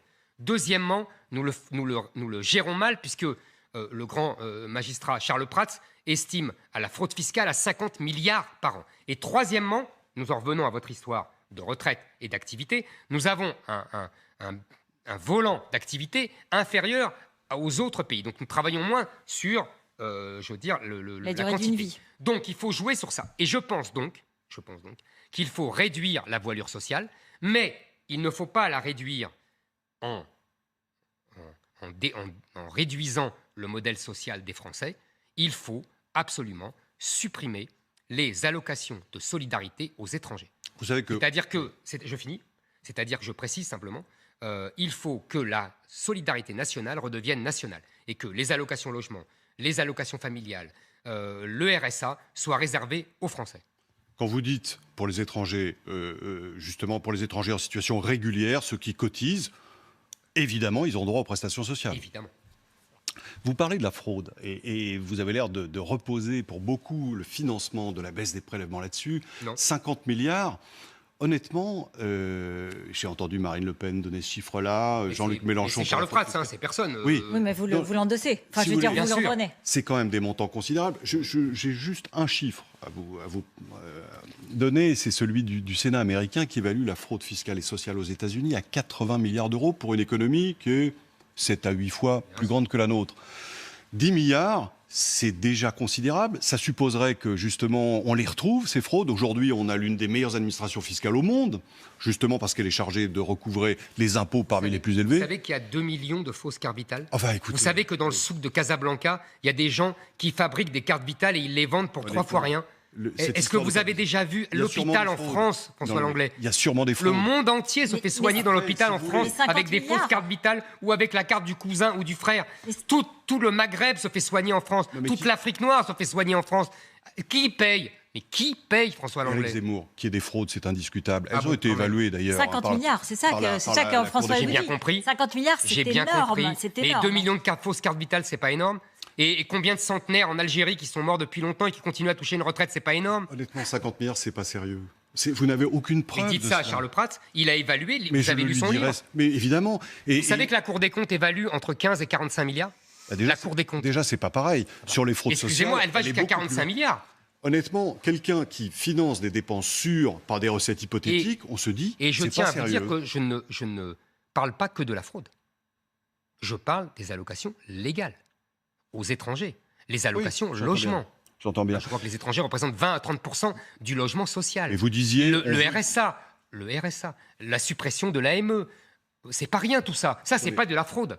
J'entends bien. Vous avez dit que votre objectif était de diminuer les prélèvements obligatoires de 6 points de PIB. Bon, ça fait quand même 130-140 milliards d'euros. C'est une somme énorme. On peut continuer avec la fiscalité. Continuer à quoi? C'est-à-dire on peut baisser... Emmanuel Macron a baissé de 10 milliards les impôts de production. Il ne les a pas financés, c'est de la dette pure. C'est ce que vous feriez? Je suis d'accord, mais il faut les baisser. On a une chance, c'est que, et d'ailleurs lui, il en profite largement. Creuser le déficit? Non mais attendez, qu'est-ce qu'il a fait lui? Il a fait ça. Ah merci, d'accord. Et comment il l'a financé? Par la politique de la Banque Centrale Européenne. Vous êtes d'accord? Avec le quantitative easing et les taux à 0%. Vous êtes d'accord aussi? Donc, il y a, si vous voulez, je pense que la France est dans une situation catastrophique. C'est pas à vous que je vais l'apprendre. Nous sommes vraiment en déclin économique. Nous avons désindustrialisé comme jamais. On est passé de 24% de la part de la production industrielle dans le PIB à 13%, alors que les Allemands et les Italiens restaient à 24-25%. Vous le savez très bien. Donc il faut absolument revenir à un taux beaucoup plus important. Et donc, pour cela, il faut rendre compétitives nos entreprises. Donc, il faut prendre tous les moyens. Ça veut dire, je vous écoute, je vous entends, ça veut dire qu'on laisse temporairement creuser le déficit de façon à rétablir la compétitivité française, la croissance et l'industrie. Oui, et je vous ai dit, et vous ne voulez pas me croire, mais que ce que je vous dis sur le front social est très important. On peut penser que ça joue pour une part, mais les chiffres que vous évoquez ne sont pas raisonnables. Enfin, on n'est pas. Ah, c'est pas raisonnable. Moi, je trouve ça très raisonnable.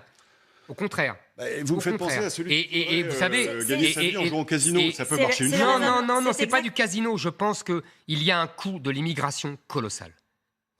C'est exactement ce que dit Marine Le Pen. Là-dessus, vous êtes d'accord avec elle? On est d'accord avec moi. Ou l'inverse, c'est Voilà. comme vous voulez. Exactement.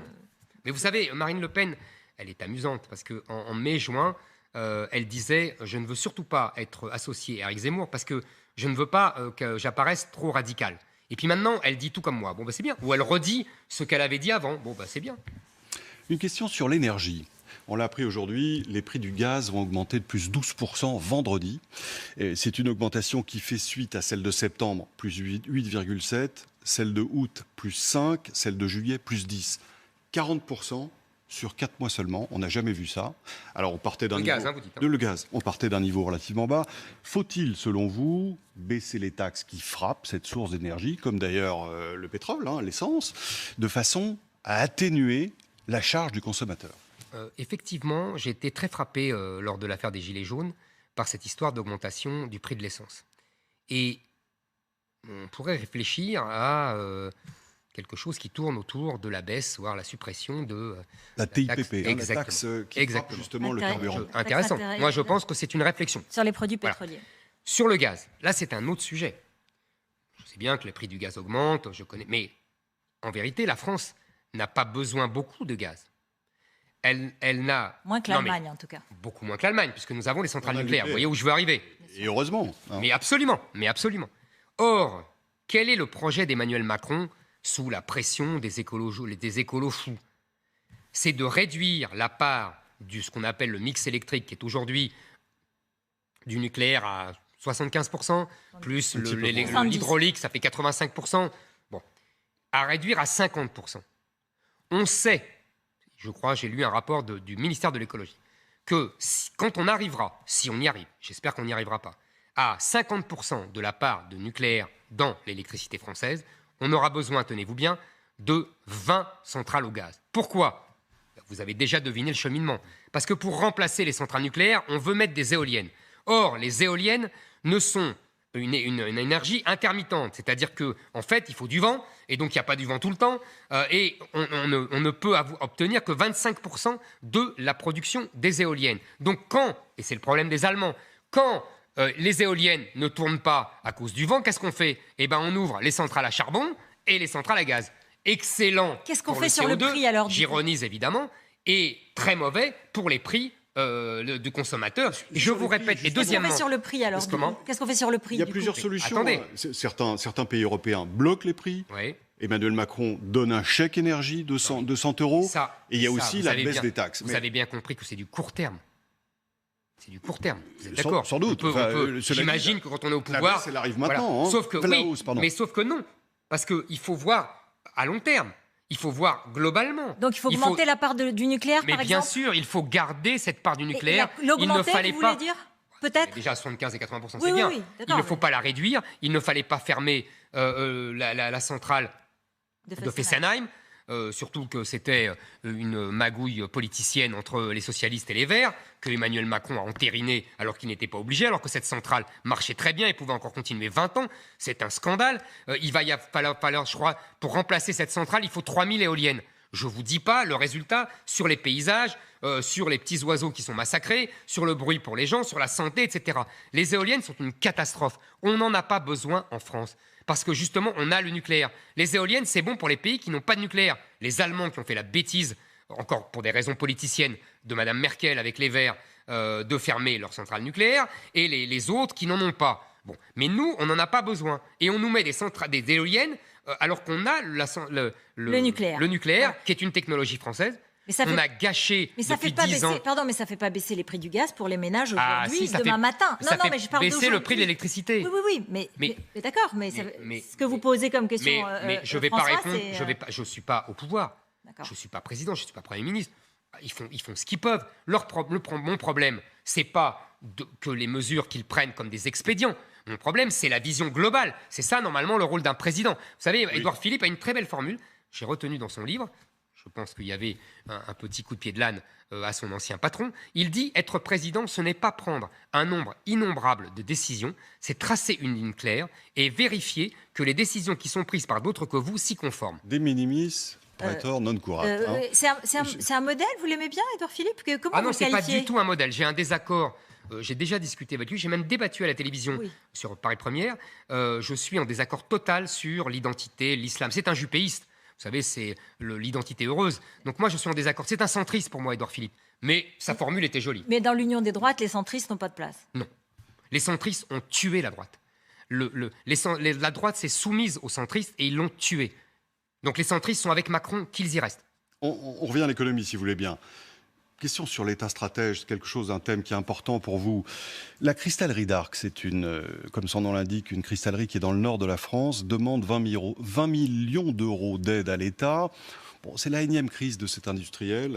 Et le paradoxe, c'est que ces carnets de commandes sont ultra garnis. Problème d'organisation, problème d'approvisionnement, de management. On paye ou pas dans ces cas-là? L'État n'a pas vocation à être une ambulance, hein. Il faut arrêter avec ça. Malheureusement, l'État, depuis 30 ans, fait toutes les bêtises de macroéconomie, entrée de la Chine dans l'OMC, alourdissement des charges sociales, alourdissement des impôts, et même entrer dans l'euro, même si aujourd'hui, ça sera encore une plus grosse catastrophe que d'en sortir. Donc vous voyez, on fait toutes les catastrophes, et après, on passe son temps à faire l'ambulance en disant telle entreprise, il faut la sauver, telle entreprise, il faut la sauver. C'est pas ça la bonne économie. Vous laissez 500 emplois sur le carreau. Il faut essayer de voir. Vous me demandez toujours des mesures précises. Oui. Mais moi, je refuse de vous répondre. Parce que je ne suis pas Premier ministre. Vous êtes un acteur du débat public. Non. Et bien justement, je ne cours pas après cette question. Non, excusez-moi. Il faut voir les choses globalement. On y vient. Je rentre dans un problème global par une question précise. Eh bien non, la question précise, moi, je ne suis pas Premier ministre. Je ne suis pas ministre de l'Industrie. Vous nous avez dit, l'État n'est pas une ambulance. Donc vous dites non. Oui. Plus globalement, justement, sur l'État stratège, vous valorisez beaucoup le modèle des années 60, 70, les grandes filières industrielles, le TGV, le nucléaire, on en parlait à l'instant, là aussi l'équipement de la France en téléphone, hein, ça a été un programme public. Bon, on se dit, le problème c'est que ces programmes datent quand même d'une période où la France était en une économie de rattrapage. Les technologies existaient, on les a adaptées, on les a transposées, et on a bien fait. Aujourd'hui, l'innovation, c'est-à-dire le coup d'après en matière énergétique, en matière de télécom, il est souvent créé par des entreprises qui ne sont pas liées à l'État. Je veux dire, Apple ou Google n'ont pas été créés par des fonctionnaires d'un ministre des Finances, hein, mais par des entrepreneurs dans un garage. Autrement dit, quand l'État fait de la recherche, souvent, c'est le Minitel et c'est pas Internet. Vous m'amusez. Je m'en réjouis. L'image de Google dans son garage qui invente et de Bill Gates dans son garage, vous oubliez que le garage, il était sur le porte-avions de l'armée américaine. Mais sans doute. Ah non, c'est pas sans doute, monsieur Langlais. Non, c'est pas sans doute, c'est fondamental. Oui, mais justement, c'est quand Elon Musk fait la fusée, il fait rien sans la NASA. Et c'est parce que la NASA met l'argent. Mais je suis tout à fait d'accord avec vous. Alors, vous avez dit le contraire. Non, pas du tout. Justement, l'État ne se mêle pas de faire les choix technologiques. Il finance la recherche fondamentale et il passe des commandes. Oui, mais c'est pas du tout la même chose. C'est exactement comme faisait l'État dans les années 60. Je vous trouve bien injuste avec la France des années 60 et 60. Ah, au contraire, j'en suis très admiratif. Non, parce que quand vous dites, on prenait les technologies et on les adaptait. Non, on en inventait aussi. Le nucléaire, pardonnez-moi, c'est ça, technologie américaine. Oui, technologie américaine, mais enfin, s'il n'y avait pas eu, vous avez raison, mais Westinghouse, mais s'il n'y avait pas eu la bombe atomique française. Alcatel, aussi. Le TGV, il n'y a pas une technologie américaine. Thomson Houston d'Alcatel. Le TGV, non. La fusée Ariane, non. Airbus, non. Oui. Airbus, non. Les avions d'assaut, non. Airbus, c'est pas un programme public. Hein. Il est subventionné indirectement. Non. Ah bon? Non. Excusez-moi, François Langlais. S'il n'y avait pas eu l'État, vous n'auriez jamais eu Airbus. Tout à fait. Mais c'est ça qui compte, moi. C'est-à-dire que vous voyez attendez, je ne suis pas un communiste, moi je ne suis pas un bolchevique. J'ai pas le couteau entre les dents. Je ne vais pas nationaliser tout et vous dire qu'il faut que l'État décide tout. Vous croyez où, là? Je ne suis pas Lénine. Je vous pose la question. Donc le général Pompidou, comment il faisait, Pompidou, Bertrand Esambert, comment il faisait? C'était pas un bolchevique. Il y avait des entreprises privées et simplement l'État encadrait tout cela. Il y avait la planification. Enfin, je veux dire, c'était tout un système. Je ne dis pas qu'il faut refaire mot à mot ce qu'on a fait, puisqu'avant, il y avait un financement par l'État, la fameuse avance du Trésor. à la fameuse avance de la Banque de France au Trésor. Donc, c'était pas la même chose. Quoique, aujourd'hui, en vérité, on a réinventé cela avec la Banque de France. On est d'accord. Donc, l'État a son rôle, mais évidemment qu'il ne doit pas tout diriger. Et j'irai même plus loin. Ce n'est pas aux technocrates. Je suis très frappé par ce qu'a fait là le gouvernement, et comme les précédents d'ailleurs. Il détermine les domaines essentiels. Vous avez remarqué, Montebourg avait fait ça avant. Ça vous choque, ça? C'est pas que ça me choque, c'est que c'est idiot, c'est technocratique. Il faut au contraire partir de la base. C'est les entrepreneurs qui peuvent dire, voilà, il y a tel secteur, il y a tel ceci, il y a tel cela. Et là, c'est comme ça que les Américains font. Et après, l'État met l'argent. Et quand vous me dites, c'est pour ça que je vous taquinais sur le Bill Gates dans son garage, s'il n'avait pas eu derrière l'armée américaine, il n'y aurait rien eu, il n'y aurait pas eu d'Internet, et vous le savez très bien. Merci beaucoup, merci François Langlais d'avoir soumis à la question économique. On ne vous entend pas souvent, donc c'est très bien. On peut être intéressé par toutes vos réponses. Je suis ravi parce que ça me passionne l'économie. Bien sûr. Quand j'étais étudiant, j'adorais ça. J'ai même fait un 3e cycle d'économie à Sciences Po, personne ne le dit, mais l'anglais m'a tué. Pas l'anglais LENG, l'ENT. Juste un petit mot. Si les sondages vous donnaient dans les jours à venir à égalité avec les candidats, les Républicains, par exemple, quelle conclusion en tireriez-vous et qu'est-ce que vous souhaiteriez faire ? La conclusion que j'en tirerais, c'est il y a une dynamique politique d'un côté. Vous savez, j'ai été journaliste politique, vous l'avez dit vous-même. Donc j'ai appris le fameux mot de François Bayrou, la politique, ce n'est pas une arithmétique, c'est une dynamique. Donc j'en déduirais que manifestement autour de mon nom, alors que je ne suis pas candidat, il y a une dynamique, puisqu'on est parti de 3 et on serait à plus que 11, donc voilà, 12, 13, etc. Et qu'il n'y a pas de dynamique du côté de LR, puisqu'il plafonne. C'est un mot d'Aladier. Hein. Alors, c'est un mot d'Aladier. Ah bah Bayrou reprend toujours les mots des autres. Oui. Voilà, Alain Minc nous a rejoint. Ces choses, hein, absolument. Merci beaucoup Alain Minc de nous avoir rejoints. Juste, je voulais vérifier avec vous un petit peu ce que vous penseriez. Voilà. Vous diriez, la dynamique est en marche et Marine Le Pen baisserait et à ce moment-là, vous considéreriez que elle n'est pas dans une dynamique. Oui, alors voilà, on va dire ça. Juste un tout petit mot, parce que les femmes, vous allez me revenir là-dessus, elles auront une place à côté de vous totalement égale. Elles seront ministres, elles seront premières ministres. Moi, je suis pour la compétence. Je suis contre la parité obligatoire, je suis contre la discrimination positive. Contre la parité. Ah oui, je suis contre la parité, c'est idiot. S'il y a plus de femmes compétentes, il y aura plus de femmes. Et s'il n'y en a pas, il n'y en aura pas. Mais non, pourquoi il n'y en aurait pas? Il y a des tas de femmes compétentes, c'est idiot ça. Mais je suis d'accord avec vous. Mais il y a plus de femmes diplômées que d'hommes aujourd'hui, alors. Et ben voilà, les femmes sont revenues. Je suis très contente de ça ce soir, Éric Zemmour. C'est très intéressant. Merci Alain Minc de nous avoir rejoints.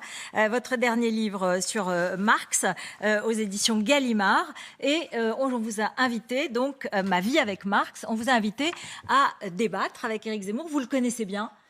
Ça ne sera pas la première fois. Voilà, vous avez déjà débattu avec lui. Et donc, c'est à vous que je donne la parole pour la première question. Écoutez, j'ai évidemment beaucoup écouté ces derniers temps Éric Zemmour. Cela dit, il faudrait être sourd ou autiste dans les dernières semaines pour ne pas l'avoir entendu. Alors, j'ai essayé de prendre un peu de recul et de dire quels sont ses moteurs.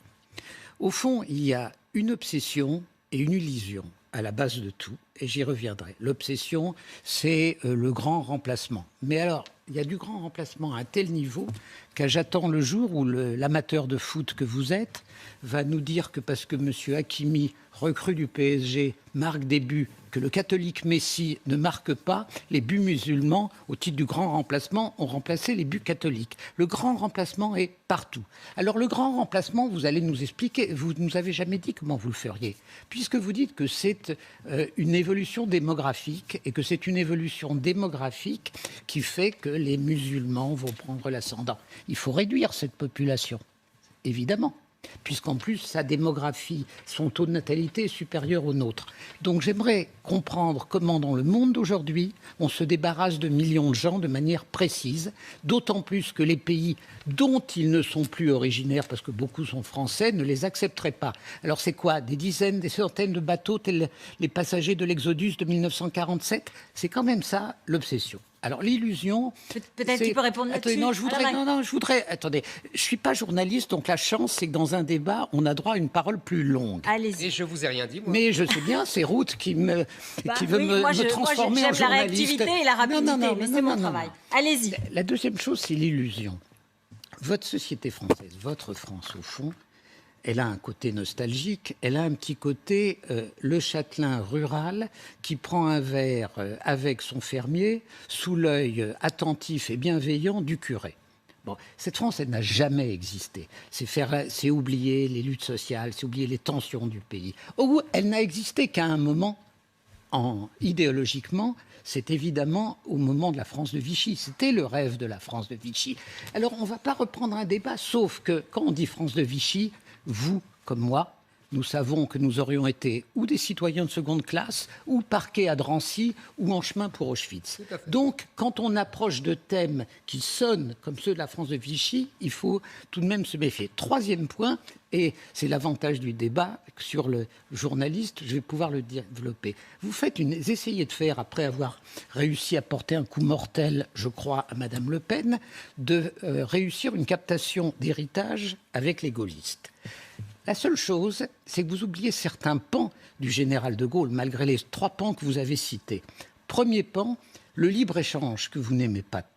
Qui, en 1958, dans un conseil des ministres qui dure 8 heures, décide de respecter le traité de Rome? En décembre 1958, le général de Gaulle. L'entrée dans le libre-échange est signée du général de Gaulle. Qui a dit, et vous savez que c'est un mot auquel je tiens beaucoup, l'Europe est le levier d'Archimède de la France. Il n'y a pas de mot plus européen que celui-ci. Qui a en réalité était aussi proche des valeurs occidentales que le général de Gaulle, quand au moment de la crise de Cuba, quand l'emploi... Mais non, mais ne prenez pas cet air méprisant quand on vous cite des faits que vous n'aimez pas. La vérité, je veux dire, non, mais là... Allez-y. Non, mais vous ne pouvez pas, dans un débat, pérorer comme vous pérorez en interview. J'ai pas dit un mot, monsieur Le Sing, vous parlez depuis 5 minutes. Je n'ai pas dit un mot, c'est vous qui pérorez, donc je n'ai rien dit. Je regarde vos mimiques, et je trouve que... Mes mimiques sont libres encore. Oui, dans la France, telle qu'elle est, oui, dans la France de Zemmour. Je pense, Alain Minc, qu'il va répondre. Alors, vous allez peut-être répondre. J'aimerais bien répondre. Et vous allez j'attends revenir. sagement, vous remarquez. Non, mais c'est bon. Allez, on ne va pas avoir de tension. On est sur un débat et on est sur une discussion. Tranquille. Globalement, votre laïus est d'une rare caricature. Pour vous qui, soi-disant, prétendez défendre la complexité, vous êtes d'un simplisme sidérant. Ça, c'est une première chose. Maintenant, je vais prendre vos 3 thèmes. Premièrement, l'obsession. D'abord, l'obsession, vous savez, ça vient d'un mot grec qui veut dire assiéger, et je considère que nous sommes assiégés. Donc oui, c'est mon obsession. Est-ce que vous auriez reproché, mon cher Alain Minc, aux Français d'être obsédés en 40 ou en 14 par la guerre? Non. Eh bien, moi, je suis obsédé, oui, par le grand remplacement. Qu'est-ce que c'est que le grand remplacement? Puisque vous me posez la question. C'est un processus inexorable, démographique, qui fait qu'une population remplace une autre. Une civilisation remplace une autre. Et, vous savez, ce n'est pas des quartiers vraiment que vous avez fréquentés sans doute depuis les années 50. Mais il vous suffit d'aller à Saint-Denis et vous verrez physiquement ce qu'est le... Vous savez, il suffit de prendre le métro. Mais je pense que vous avez pris le métro quand il y avait les rames en bois et qu'il y avait encore le poinçonneur. Donc, si vous voulez, prenez le métro une fois dans votre vie. Prenez le RER, monsieur Minc. Au titre des facilités, vous monsieur le RER. Mais j'assume mes facilités. Moi, les miennes. Le RER, monsieur Minc, prenez le RER. Et puis, baladez-vous sur la ligne A. Et puis, vous verrez. Prenez la ligne 13. Et puis, vous arrivez à Porte de Saint-Ouen. Et puis, vous verrez ce qu'est le grand remplacement. Première chose. Deuxièmement, vous me demandez comment on arrête. On arrête en faisant le contraire de ce que tous vos amis au pouvoir ont fait depuis 40 ans sous vos conseils. C'est-à-dire qu'on supprime le regroupement familial. On supprime l'immigration familiale. Parce qu'il y a une différence entre le regroupement familial et l'immigration familiale. L'immigration familiale, c'est le fait d'aller chercher une femme à l'étranger et de la faire venir. Tout ça, ça fait 90 000 personnes par an, monsieur Minc. On réduit drastiquement les étudiants. Autres 90 000 personnes. Au risque de perdre l'influence dans le monde. Au risque de perdre l'influence dans le monde. Je préfère ne pas mourir et de perdre une influence. Et je ne pense pas qu'on la perdra. Le Japon ne perd pas d'influence dans le monde. Il perd sa population. Mais... Exactement. Non, il ne perd pas sa population. Non, je suis désolé, mais passons, ce n'est pas la même discussion. Donc, on arrête ça. On supprime le droit du sol. On expulse les délinquants étrangers. 25% des prisons françaises. On étend la déchéance de nationalité pour tous les crimes et délits. il y a beaucoup de binationaux en France. Ils perdront la nationalité française et ils seront expulsés. Mais vers où? Comment? Vers où?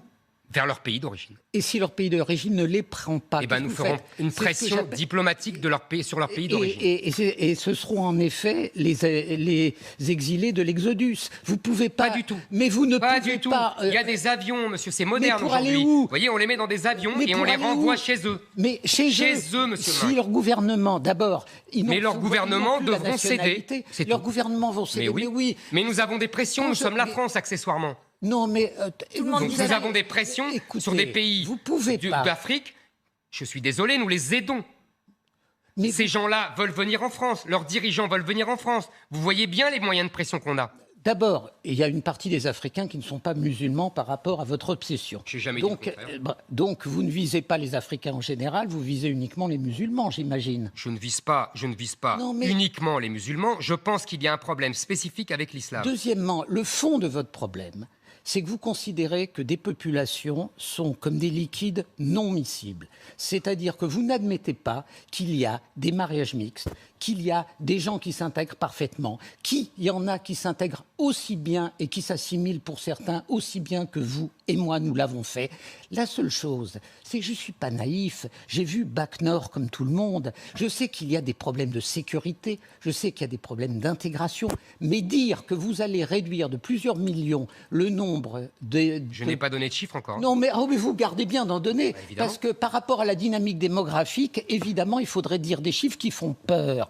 Et donc, ça n'est pas acceptable. Un pays, monsieur Minck, vous êtes l'exemple même du renoncement des élites depuis 40 ans. Arrêtez. Vous vous couchez devant l'évolution démographique.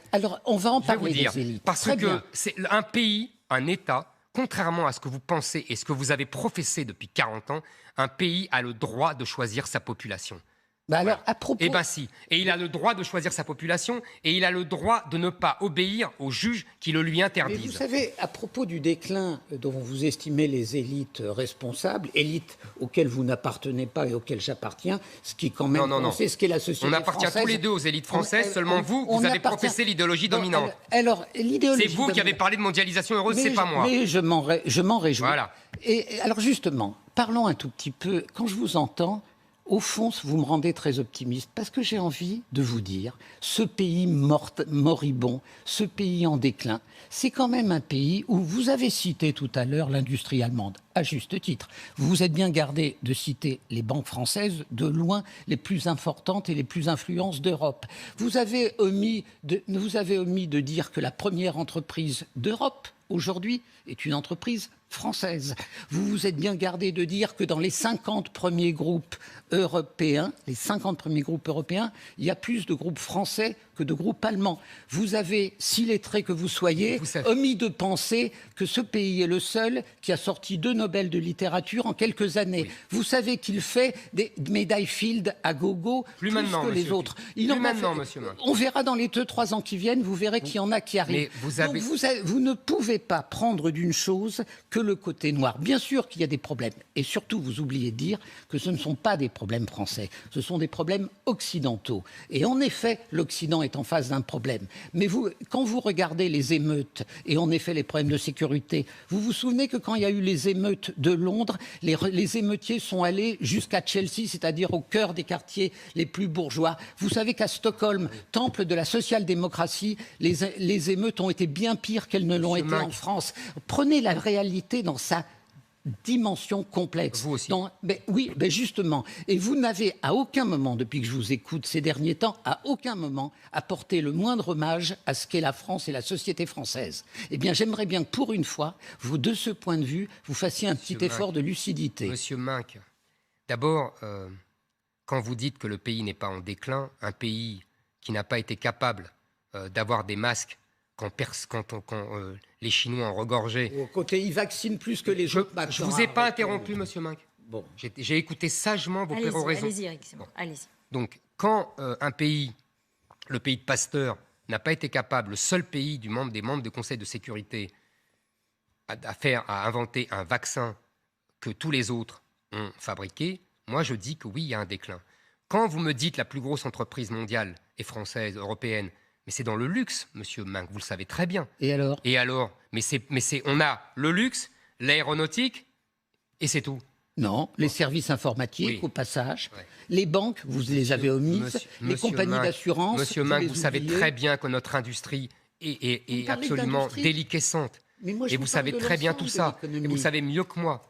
Mais vous me parlez, vous n'avez pas répondu. Bien sûr qu'une économie, Alors- c'est une industrie, et notre industrie a été vacillante, et elle l'est. Merci. Mais en revanche, dans les autres secteurs, que ce soit les banques, les assurances, les services, nous avons des positions internationales de premier rang. Alors vous les omettez. Mais je ne les Mais omets pas. Vous êtes Je pire vous que dis Marx, simplement, si je puis vous dire. savez, quand vous dites que c'est mon fantasme, le déclin, regardez les sondages. 75% des Français pensent qu'on est en déclin. Oui, mais les mêmes 75% des Français sont pessimistes sur la France Oui. et optimistes à titre personnel. Mais oui. Moi, je voudrais bien qu'on Eh bien oui, m'explique mais vous allez comprendre, ce c'est qu'est très un simple. pays- ce qu'est C'est un très pays. simple ça, monsieur Minc. C'est très simple. Parce que dans leur vie de tous les jours, évidemment, ils sont heureux, ils ont leurs femmes, leurs amis, leur voisinage. Ils ont, le mode de vie à la française est tellement charmant, délicat, raffiné, joyeux, qu'évidemment, ils ont des instants de bonheur. Mais quand ils réfléchissent en citoyens sur le devenir de la France, ils reprennent le fameux mot, vous savez, de Pierre Nora, le grand historien, la France sait qu'elle a un futur, mais elle pense qu'elle n'a pas d'avenir. C'est ça l'angoisse des Français. Et pourquoi ils ont cette angoisse? Pourquoi M. Nora, qui n'est pas quelqu'un qui est quelqu'un de gauche, donc qui est quelqu'un plutôt d'optimiste, de progressiste, pourquoi dit-il ça? Parce que justement, il sait qu'il y a ce danger de grand remplacement de la population française par une autre population, de la civilisation française par une autre civilisation. Écoutez. Quand vous dites que vous avez vu Bac Nord, vous dites bien sûr il y a des problèmes de sécurité. Mais vous maniez l'euphémisme avec un art convenu. Ce n'est pas des problèmes de sécurité, monsieur Minc. C'est que simplement, il y a aujourd'hui des enclaves étrangères qui sont sous un pouvoir étranger. Vous savez à quoi ça me fait penser dans l'histoire? Et vous allez tout à fait vous rappeler avec moi.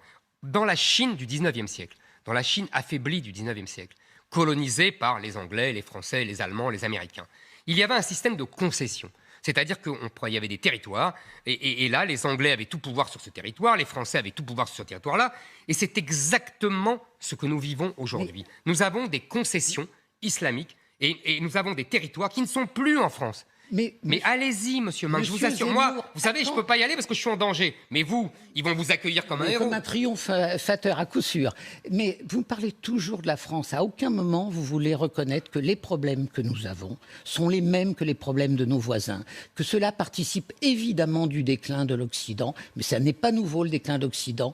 Et que quand vous citez des chiffres qui sont justes sur notre glissement en termes de richesse mondiale, vous omettez que la moitié de ce glissement est due à l'émergence d'un monde nouveau et que c'est la loi de l'histoire et que c'est le monde asiatique. Et vous Donc oubliez que vous avez raison, les pays occidentaux ont les mêmes problèmes que nous, mais nous, ils sont plus graves. C'est pas sûr. Excusez-moi, quand je vois ce qui se En passe... démographique, on a une démographie qui est assez dynamique par rapport à Non, d'autres pays. on a une démographie qui est à 1,8 en moyenne, alors que légèrement les baissée, populations, mais elle est alors pas que les mauvaise. populations, les femmes des populations maghrébines et turques sont à 3 et 3,5 enfants. Première génération. Et ça a baissé. Après, ça se Et normalise. ça a baissé. Et Oui, vous mais le savez oui, très bien. Vous avez raison, vous avez tout à fait raison. Sauf qu'il y en a toujours qui arrivent. Il y a 275 000 d'entrées légales par an, plus les 130 000 ou 170 000 droits d'asile dont on expulse personne, à part 10%.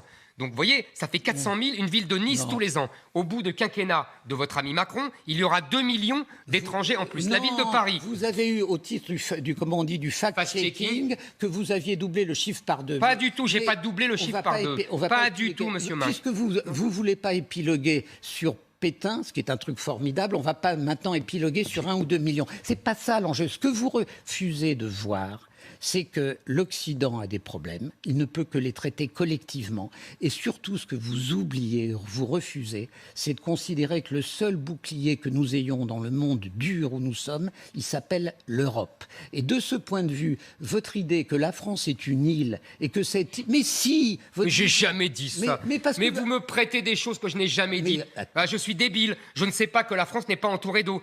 Ça nous aurait bien avantagé dans le temps passé. Parce que l'Angleterre s'est sauvée beaucoup parce que c'était une île et les États-Unis encore plus. Mais nous ne sommes pas une île. Non. C'est pour ça que nous avons été envahis à plusieurs reprises. Et c'est pour ça que nos plus grands capitaines ont Sur fini par être l'Europe, vaincus. et sur l'Europe, elle est une chance quand même. Non. L'Europe, telle qu'elle est conçue aujourd'hui, est une malchance.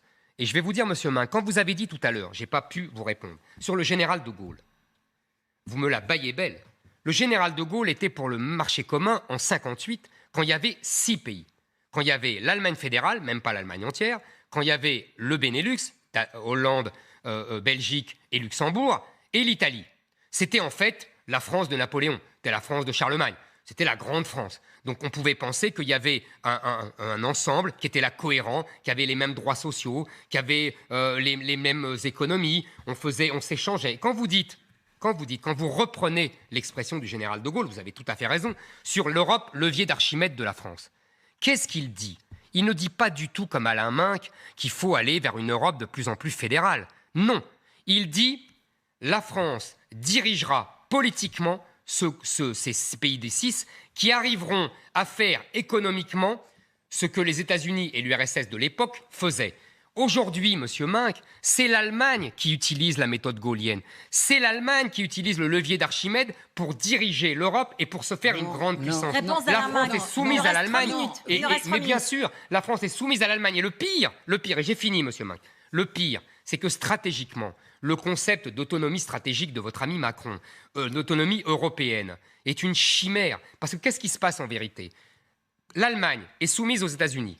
La France de Macron, comme les précédentes de Hollande et des autres, était soumise à l'Allemagne. Donc la France, finalement, pour suivre l'Allemagne, se soumet aux États-Unis.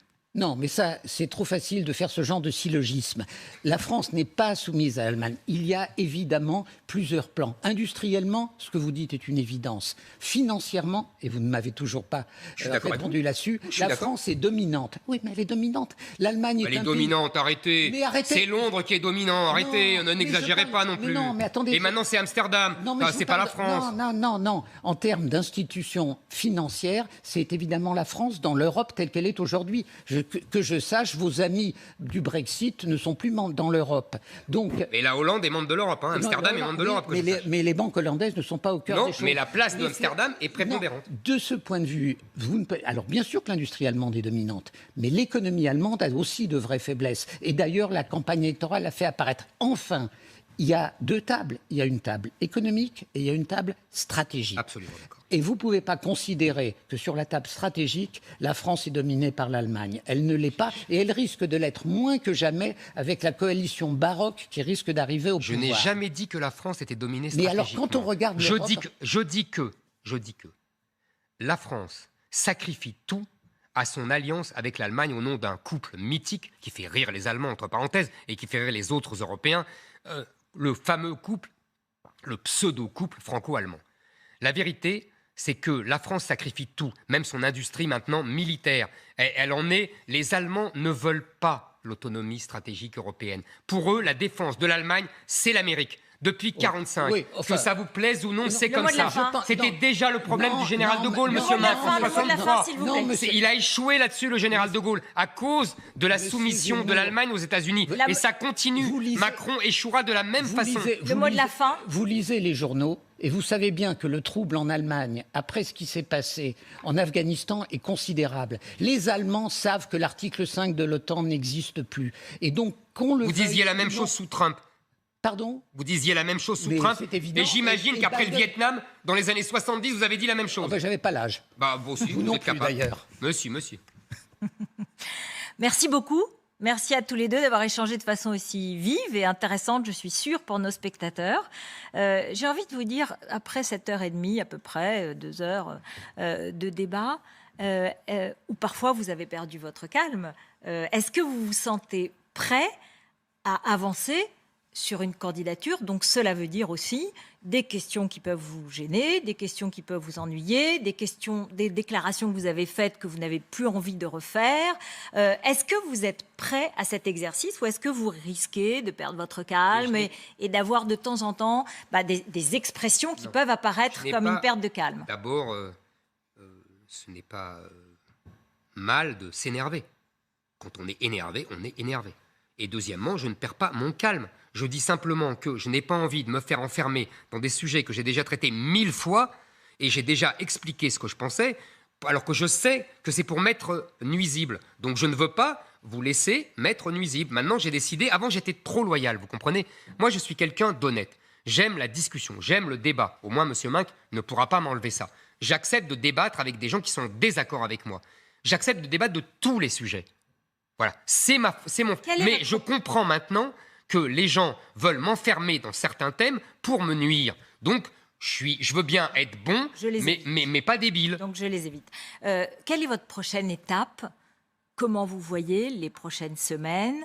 Est-ce que vous allez dérouler, je dirais, un certain nombre de déclarations, de propositions qui peuvent conforter une avancée vers une décision ? Et je vais continuer à aller voir les Français en province, à aller voir avec mon livre. Vous savez, il y a beaucoup de gens qui m'attendent. Je suis très heureux de ça. Et je vais continuer à parler avec eux, à échanger avec eux et à dédicacer mon livre parce qu'ils veulent toujours que je leur dédicace mon livre. J'en suis heureux. Voilà. Le 15 octobre Le 15 octobre. Le 15 octobre Non, il n'y aura rien de spécial le 15 octobre. Ok. Avant novembre, alors. On verra. Merci d'être venu sur notre plateau. Merci beaucoup à Alain Minc. Merci pour avoir participé à cette émission, à ce débat et à demain.